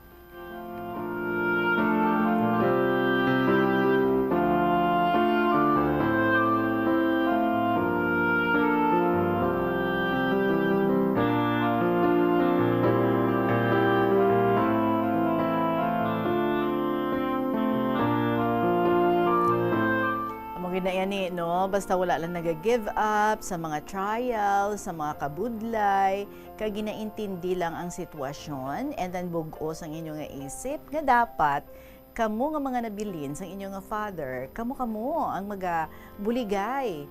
Nami man ang inyong nga mother, kay tibisan wala na anad sang amo sina nga mga trabaho sang una, kay ti ang iyaya, paminata lang, you said. Tapos ang tanan, sagot na ni tatay ninyo. Ba't sa nadula ang inyong nga father, wala man siya, nagpabaya. Kag ang tanan nga mga, pwede niya nga masudlan, nga mga trabaho, ginsudlan niya man, kag tanan nga suporta, ginhatag niya gid sa inyo. Kag nami man, kay kamo nga mga kabataan, why nadurugan mo, ginintindi ninyo ang inyong nga sitwasyon, kag naghulag kamo because you know nga kinahanglan from your end kamo man.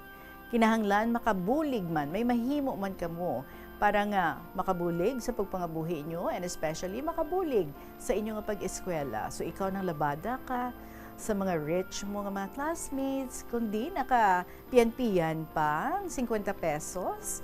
Do you imagine that? Kundi dako nga bulig ang inyong nga ginhatag sa inyong nga mother, pati ang inyong nga brother, patulan man ang pagpanghakot no sa mga semento. So kanami na iya nga sa early part ang mga sacrifices, hindi sa ulihi. Because after some sacrifices, of course, you are going to reap kung anong inyong nga mapinangabudlayan. Now settled na kamo, established na ang mga magulang mo, nanginsima na, tapos ikaw may trabaho ka man. So kundi ka nami. And the happiest of all, ang inyong nga mother. So thank you so much sa imo nga manaming again share diri mga inagyan mo sa kabuhi. So how's the feeling? Nga nabatian mo na ang imo nga istorya nga ginsulat, ginbasa na naton on air. Tell us, how's the feeling? 2:22 ang aton nga oras. We still have more stories to share with you. This is Tita Regine sa Kahapon Lamang program. Magabalik kita pagkatapos ng pila ka mga importante ng mga pahibalo. Kung ikaw isa ka chess lover, yaring pila ka brain benefit sa paghampang sini. Kag kung wala ka nagahampang sini, umpisahin na. Sunod sa pagtuon ng paghampang sang chess, makabulig likaw sa Alzheimer's disease. Bangod ang utok nagatrabaho kaangay sang muscle, nagakinahanglan ini sang exercise agud mangin healthy kag malikawan ang injury. Magluwas diri ang paghampang sang chess ang nagapa-improve man sang concentration, memory, creativity, kag problem-solving skills kag napamatud-an man nga nagapaalam. Naga-subscribe bala ikaw sa mga serbisyo nga wala mo man ginagamit. Halimbawa, ang balayran mo na bala para nga makalantaw ikaw sang movies, pero sa tuod lang, wala naman ikaw tiyempo nga maglantaw sini. Hapos lang libatan ang bulanan nga mga subscription sa streaming services kag mobile apps, kag wala ka lang nakadipara, ma-charge na ini sa imo nga bank account bisan nga wala mo man regular nga ginagamit. I-review gid ang imo nga ginagastuhan sa mga charges kaangay sini, kag ikonsiderar man ang pagkanselar sa mga hindi kinahanglanon nga mga subscription agod nga mas magamit mo ang imo kwarta sa mas kinahanglanon nga mga butang. And so, patuloy lang tayo. Here's our next story, ang pang Friday edition. From the crying mother of the Sugarlandia of Iloilo, mahal kong Inday Regine.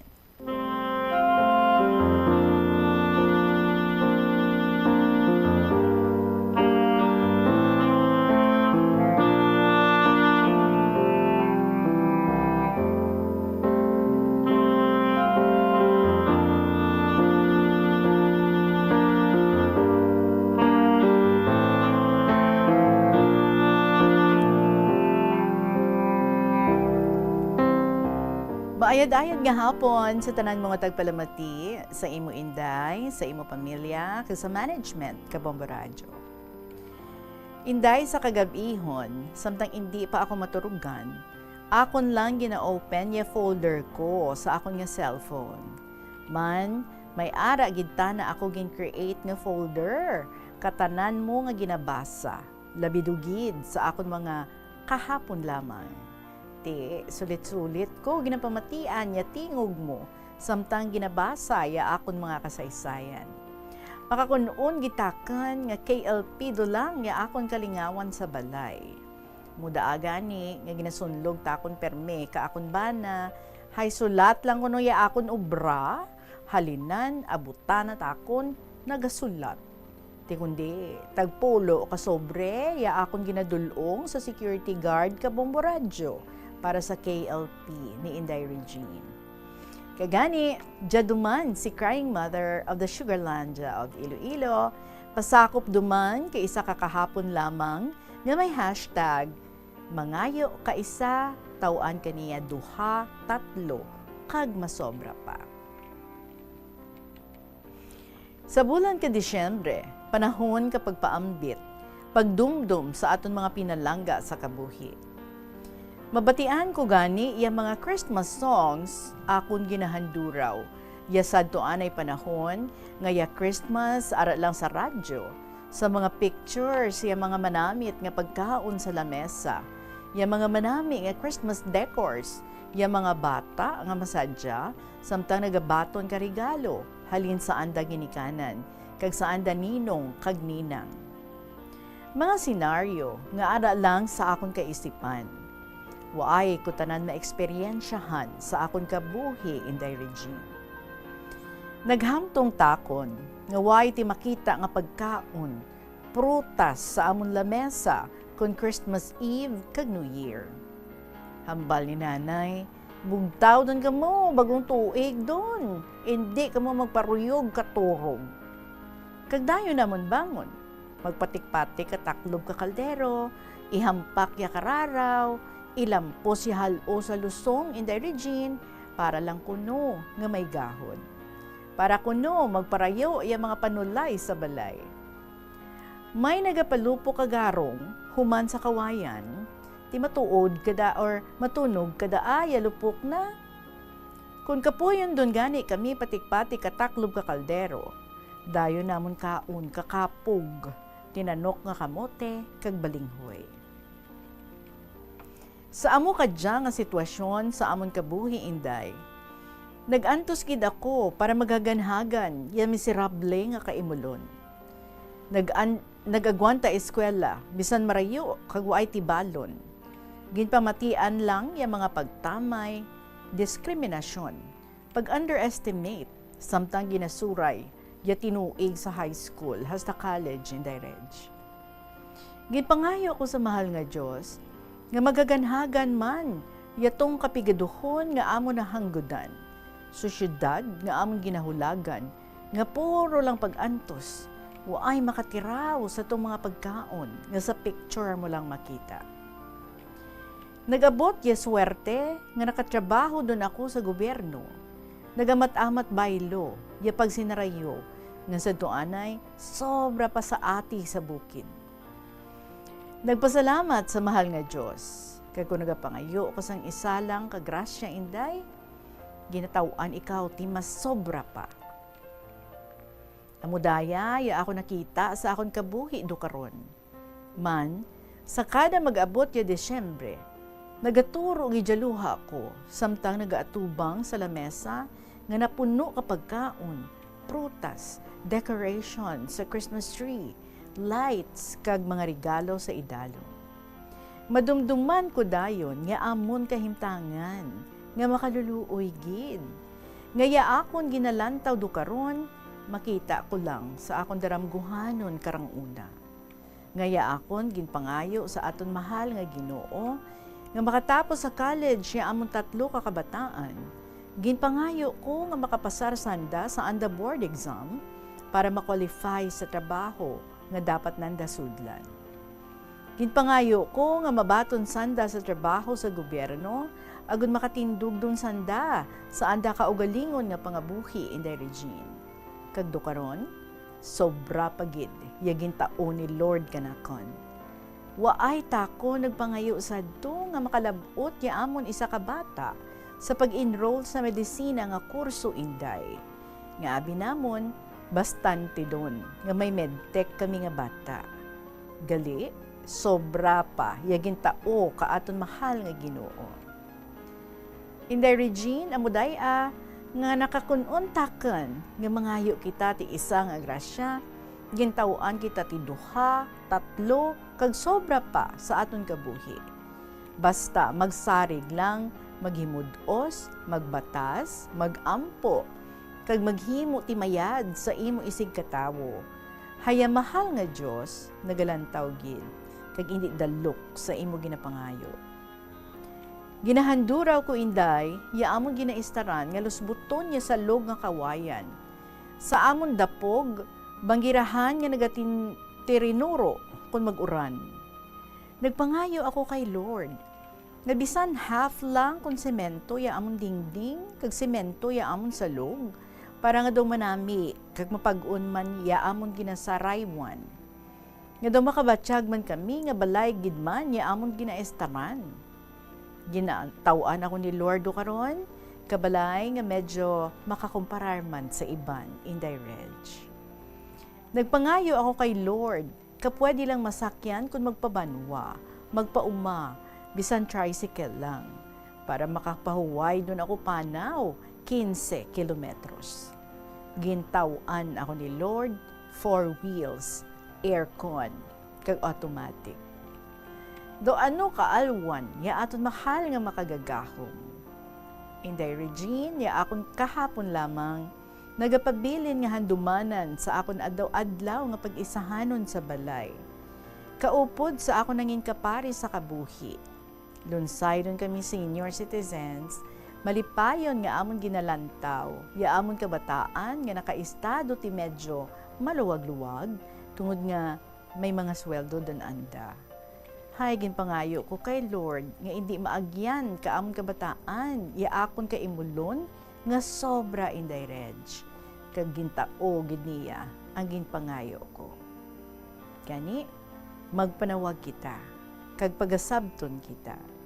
Magpangayo kita, kag pagatawan kita. Inday Regine husto gidya imo ginakunon, ngaya pangabuhi nagatiyog. May beses nga dya ikaw sa idalom, may beses nga daya ikaw sa ibabaw. Inday duro gid nga salamat sa imo pagbasa ka isa nakon ka kahapon lamang. Kabay nga mangin serbi man nga inspiration kag motivation sa mga kabataan nga magdidikar, magtinguha kag magsarig sa ikasarang para malabot iya ginahandom sa paraabuton. Sa gihapon, Crying Mothers on the Sugarlandia of Iloilo. And P.S. Inday, please, imo lang basahon kung Biyernes para mabatian ko gid. Salamat.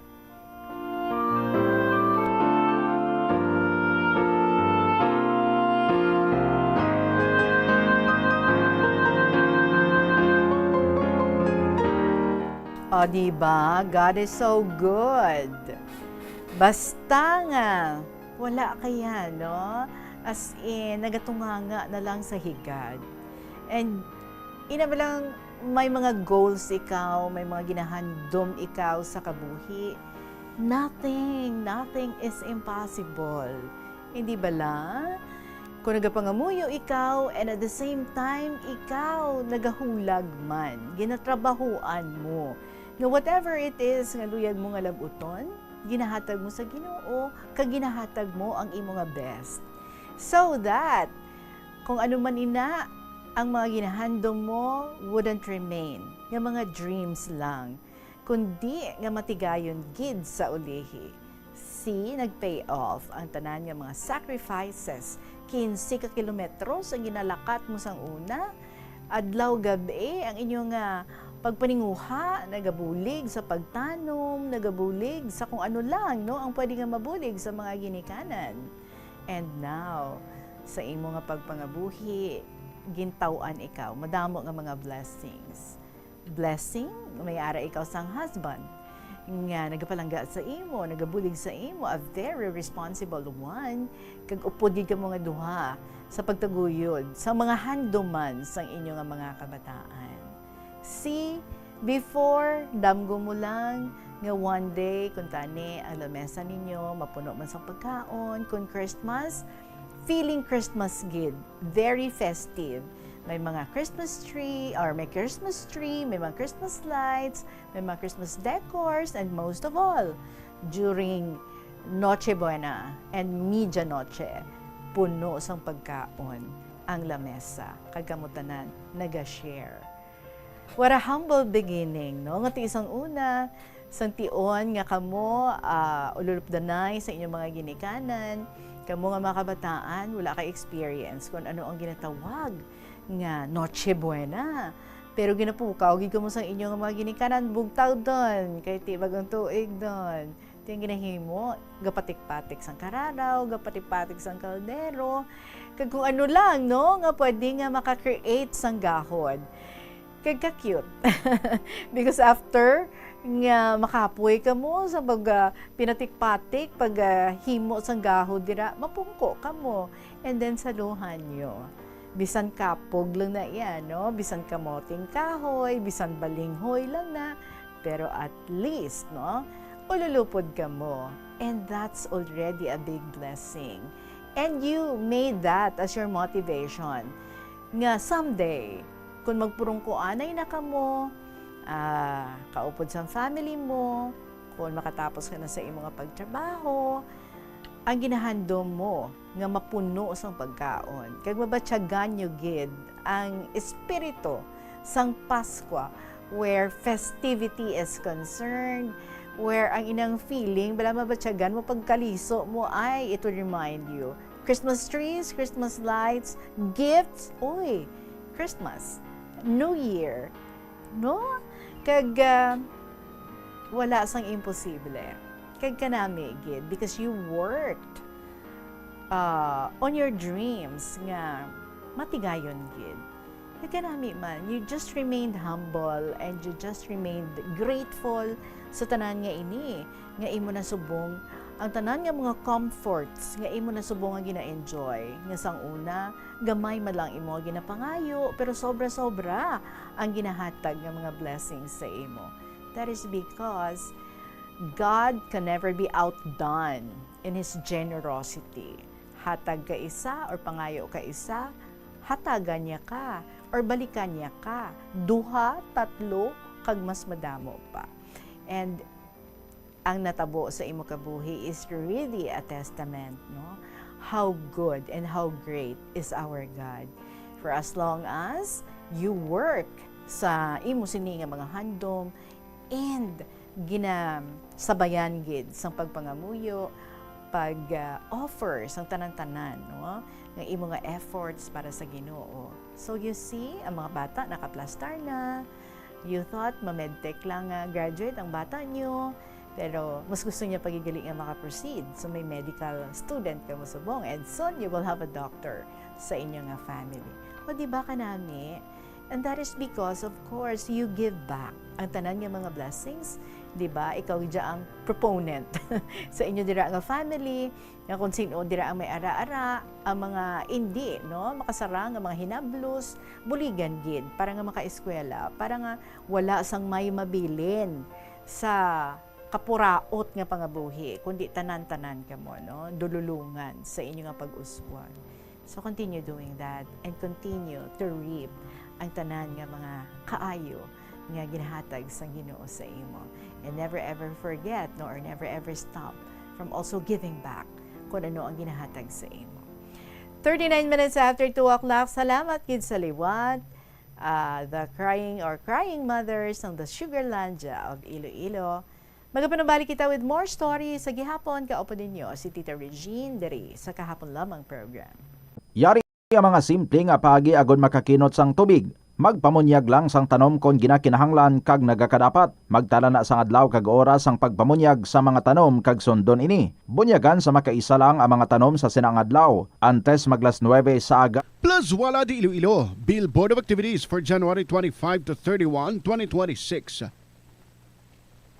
Rock and a wide variety of your favorite songs will once again be yours sa uling Sabado sang bulan, Enero 31. Kaupo ng Valhalla Band sa concert at the Plaza, blasting off alas 6 ang gabi. Sa tion sa musical show, napulo ka mga matahom nga Plus Wala di Iloilo, special edition mugs kag madamo pangaiban ang igaparafol sa mga suki sang Plus Wala di Iloilo. Sa Pebrero 1, Domingo, ginaagdang tanan nga mangin kabahin sa Eucharistic celebration nga pagkahiwaton sa El Puente or the Bridge sa mga adlaw alas 11 sang aga. Sa tion sang Holy Mass, ipangamuyo naton sa Ginoo nga iatandugon ang kasing-kasing sa mga tawo nga involved sa anomalous flood control projects nga pamatian ang panawagan angot sa restitution. Plus Wala di Iloilo, we remain to be one with you in the common hope for a better community and a progressive country in 2026. Nagasala ka bala sa imo nga tulunan kag daw hindi ka makahibalo kung ano ang imo nga unahon? Kung magtuon ikaw, siguraduhang anay nga nakakaon ikaw sang maayo, agud nga maka-function ang imo nga utok. Kung gusto mo ang snacks, siguraduhan man nga na-preparar na ini antes pa man ang imo study time, bangod basi. Alas 2:41 ang ato nga oras, balik kita diri sa Kahapon Lamang program. Pahyuhumon ta naman si Lola Amparing. Kay mabasa naman kita sang iyang sulat diri sa Kahapon Lamang program. Ang ato nga youngest nga letter sender at 96 years old. Manog 97 by April. Klaro-klaro, no? Magandang araw sa inyong lahat, mga mahal kong tagapakinig, letter senders, ilabi na sa imo, mahal kong Tita Regine and family. Sana kaawaan tayo ng puong may kapal na tayong lahat ay nasa mabuting kalagayan at kalusugan. Mahal kong Tita Regine.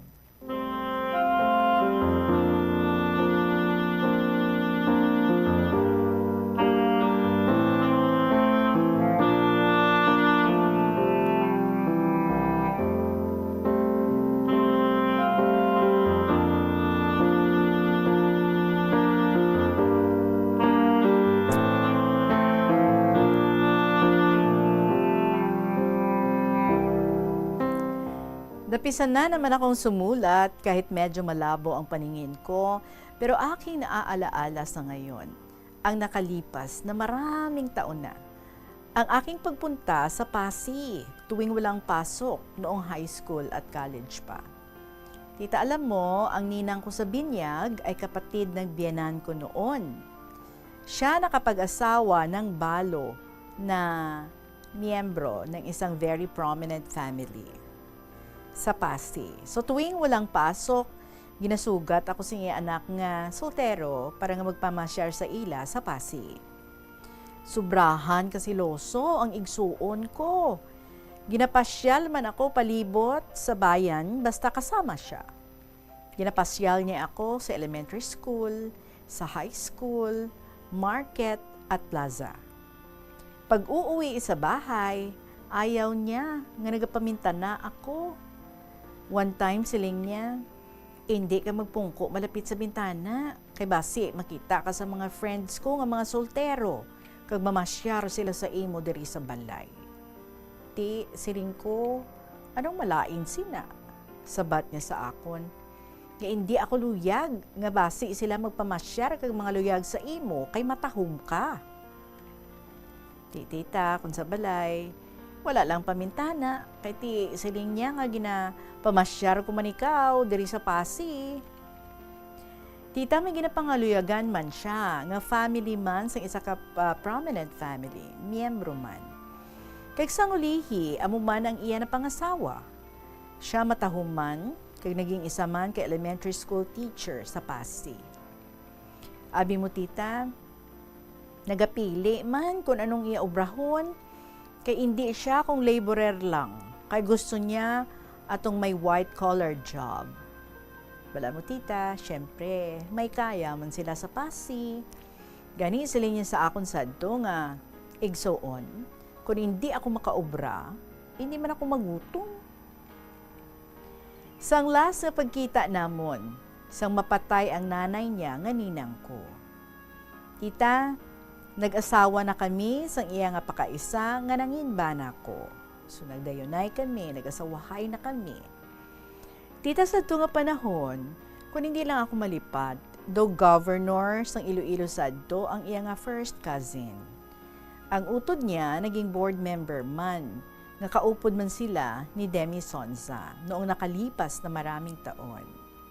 Kung magpa-donate gani ako kung Cry of Santa Barbara o kung fiesta ng bayan namin, noong nakalipas na panahon, sa ila ako nagapangayo sang donation sa Iloilo Capital sadto. Wala man ako pagbudlay sadto, kay madamo ang akong kilala sa Capitol. Si Cabado sadto, ginapangayuan ko man donation sadto, kay best friends man kami.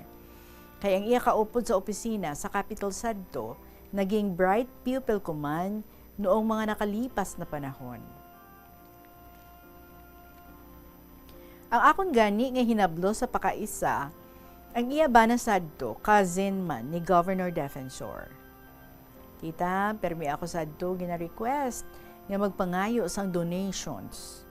Akon gani na recall nga nakakadto man ako kay Mayor Bingbing Fernandez sadto sa San Enrique nga mangayo sang donations.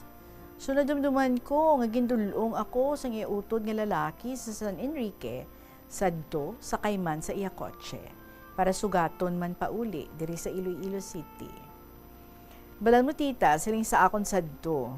Na siling niya, Lola Paring, luyag ko nga ikaw gid ang magkadto sa akon sa San Enrique. Abi mo tita, pareho lang kami nga duha, nga vomit ng vomit kay ginadagat man siya pareho ko. Siling niya sa akon sa adto nga, hindi na siya mag-mayor kay hindi siya kaagwanta sang back and forth sang iya man lang kotse. Sabi mo tita, gwapa man siya, mabuot kagang iya nga bana from Fernandez family man. Tita Regine, ang family ni nanay ko, kalabanan may kaya at mga politiko. Sang bataon pa si nanay, permi niya ako ginadala sa mga fiesta o kung ano-ano nga mga okasyon sa iya mga kamag-anak sa Dingle, sa Putotan, kag Pasig. Tita, ginapakilala niya ako sa iya mga cousins. Sang ulihi, sang may edad na si nanay, wala na siya nagakadto sa Pasig, sa Putotan, Mina, kag Lambunaw. Amo na gani tita, kadamo sang pamilya ni nanay, nga subong, wala kami nagakilalahay. Lalong-lalo na ang mga ulihing tubo. Iba na karon ang mga pamatanon nga wala nagakilalahay. Sang una nga panahon, ginapresentar o ginapakilala ang mga kamag-anak, imol man o manggaranon. Karon tita, wala na nagahirupay ang mga kamag-anak. Tita, tama, gid kalayo ang pamatasan o kung GMRC ang ako naranasan katulad sang una nga panahon. Imol kag manggaranon, pare-pareho lang. Karon, kalabanan, ugali, tama gid kalain, kumparar sang ugali sang unang panahon. Paghirupay o pagmamahal sa kamag-anak, close na close ang bawat isa, wala sang bugal. Tita, bisan gani sa public nga salakyan, makita mo ang mga tigulang nagakabit o nagatindog sa salakyan, pero ang mga pamatanon nagasiting pretty. Kulang sila sa maayong pamatasan. Tita, ako nadumduman ang natabo o experience ko. Nga halin sa Iloilo City, hasta sa Santa Barbara, tindog kag pungko sa salog sang jeep. Nga wala gid sa nag-offer sa akon sang pulungkuan. Ang mga pamatanon, wala gid nag-offer sang ila pulungkuan. Kulang sila sa maayong pamatasan. Tita, akon gid ginatudlo sa mga pupils ko noon. Ang GMRC, sobra pa ini sa dunong at yaman. Ang wastong pamatasan, ginatagaan gid sa mahal nga Diyos, sang mabuting kalusugan at pamumuhay habang buhay sa mundong ito. Tita Regine, sa October 12 ay fiesta sa Mina. Kagpermi kami nagapamiesta, kaya akong pakaisa, dito naga-estar sa Mina. Kag may asawa siya nga nakapangasawa, or may anak siya nga nakapangasawa sa Defensor family man. Akon subunay dumduman, nga nagbisita gani kami sa isa ka bes, sa family ni Maridi nga may namatyan sila, pero nalipat lang ako kung nanay o lola ang namatay sadto. Ang amon pamilya sa Sara, isa man kabas sila nga nagduaw, kag amon, automobile sang akon bayaw, ang amon ginsakyan. Tita, sang una nga panahon, kapag fiesta o may namatyan, bisan malayo ang kamag-anak, nagakadtugid. Ang Tagalambunaw, madamo man ang nagtambong. Sa sina nga panahon, hindi ko gid tita malipatan. Nga bisan tapik lang sa amon family, nagakadtugid. Hindi karon, iba-iba na ang mga pamatasan sa mga ulihing tubo. Tita, sang una nga tiyempo, dalaga pa ako kag medyo pataon pa, permi ako, si nanay kag akon mga pakaisa, nagakadto sa bansag kag Kapangyan. Kaya ang akon pakaisa, nakapamana sang Gallego family. Siguro, basi kilala man ni Lola Nene kag student mom, sang Lambunaw. Mula nang kinuha na sila ng ating puong may kapal, wala na ako nakakadto sa Lambunaw. Sandalaga pa ako, permi kami nagakadto kag mag-enjoy sa madamo nga fruit trees, kulabo, kag balan mo tita. Ang family sang bana sang pakaisa ko, sobra-sobra kamaayo ang pamatasan. Tita, I have to close now. Here's my love, kisses and prayers to you and family, and also sa lahat ng mga mahal kong letter senders. May God bless us all. And more power to your program, Tita Regine. Lovingly, Lola Amparin.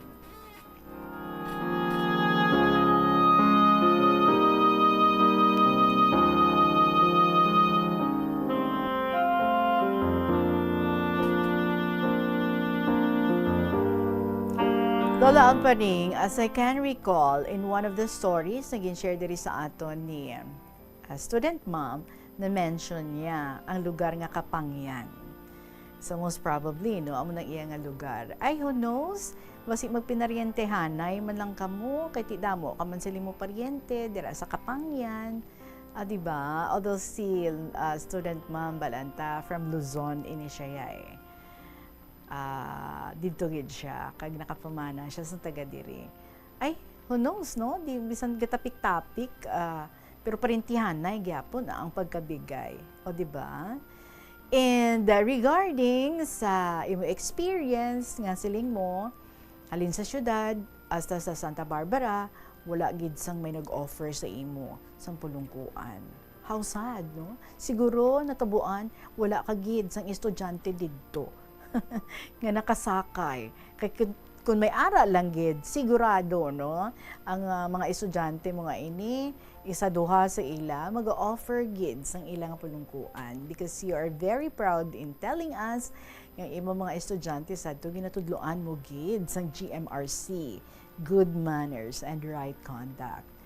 But I'm sure ang ina nga mga ginapangtudlo mo, nabilin pa naa sa korason sa imo nga mga estudyante kag until now if hindi man sila tanan nagapractice na sa gihapon kag ginadumdum kag nila nga amo inang imo gid pagtudlo sa ila kun hindi man tanan, but I'm sure may ara gid, no, nga sa gihapon nakatatak sa ila isip ang inang imo nga mga ginpagtudlo sa ila about GMRC. Wala ko, nagka-commute man ako, kag may mga times, kita ko sa sulod sang Basubon sa modernized jeep, ang mga lalaki, hindi lang gani yan, no? Ang mga kabataan, kundi ang mga hamtong, kung may makita sila dira nga senior, gina-offer gid nila ang ilang pulungkuan, and sila okay na lang sila, nga sila ang magatindog. So, I am very happy seeing that ang concern para sa isa kag isa kagang aton nga pag-care sa aton nga mga seniors ara sa gihapon. Well, Lola Amparing, salamat gid and kabay ang imong yuhom dira, no. Steady. Kagang imong mga letters, of course, steady man para sa KLP. Salamat gid and have a great day. Lola Amparing, sang Santa Barbara. Magapanubalik ang kahapon lamang program, 2:55 ang ato nga oras, kaupod, si Tita Regine. Iyari ang mga household level fire safety measures nga dapat tandaan agud makalikaw sa sunog sa balay. Hindi magbutang o kung magtipon sang flammable substance o kung chemical nga makatugas ang sunog sa kusina o kung sa sulod sang balay. Ipalayo man sa mga kabataan ang pospro kag lighters. Patya ang kalayo kag baga matapos ang pagluto sa kusina. Siguraduhon nga wala nagasungaw kag pirmi limpyuhan ang mga kerosene kag gas stoves. Tandaan, ang paglikaw sa sunog sa sulod sang balay, responsibilidad sang bilog nga pamilya. Ang kalibutan ginakabugusan sang 71% sang tubig o kun kadagatan. Kag ang kadagatan nagabulig sa pagtugas sang tubig nga aton mainom kag hangin nga aton ginahaklo. Gani aton halungan kag imentenar ang malimpyo nga ginaagyan sang tubig kag mga kadagatan. Sa masunod nga mga pamaagi. Magpartisipar sa mga organisasyon o clean up events. Likawan ang paghaboy sa mga basura kung sa diin lang. Buhinan ang paggamit sa mga single-use plastic, hindi pag-i-flush o kung ihulog sa mga lababo ang mga basura sa panimalay, kaangay sang plastic straw, auto fluids, kag mga grasa. Kadagatan proteksyonan, kag limpyuhan. Ini nga pahanumdom ang ginadulong sa imo sang the #1 and most trusted radio network in the country, Bombo Radio Philippines. Bus! May I remind again si Crack Heart sang La Paz, Iloilo City, ma'am. Buwas na kita ha, kita ay diri sa Bombo, kag sa liwat, palihog na lang, dala ka sang imo nga ginpa-Xerox nga ID, 2 copies, and dapat, ari ka diri sa istasyon sang Bombo, bago mag-2:00 sa hapon. Kung may ara ikaw nga pwede nga maupo dira, mas nami gid. So kita diri buwas ma'am ha. And sa tanan naton nga mga letter senders para sa siningang semana, of course, isa sa inyo ang ato naman nga mangin winner. So be the first to know kung sino ina dapat present kid tomorrow. Sa inyong mga istorya dira, keep on writing stories diri sa KLP. Pwede nga ma-email sa bombo_iloilo@bomboradio.info or ang mga ginasulat nga mga kasaysayan, ginabato naton sa gihapon. Isulat nyo ang mga istorya ninyo sa kabuhi and then ipadala o kung idulong ninyo diri sa istasyon sa Bombo. Diri kita sa Sky City Tower sa Mapa Street, Iloilo City. Madaming salamat sa inyo, sa inyong oras, sa pagpamati, kag pagpadala sa inyong makasaysayan. Magasunod na ang mga dramas kada hapon. After sang KLP, si Tuyang Ermitanya, pagasundan sa Provincial Jail, kag sang Dear Diary. Mga manami nga mga dramas kada hapon, really worth listening to. Balikay kita boss, hopefully with crack heart sang lapas. Maraming salamat sa inyo. Sa gihapon, ininyo alagad si Tita Regine para sa kahapon lamang program. Good afternoon and God bless.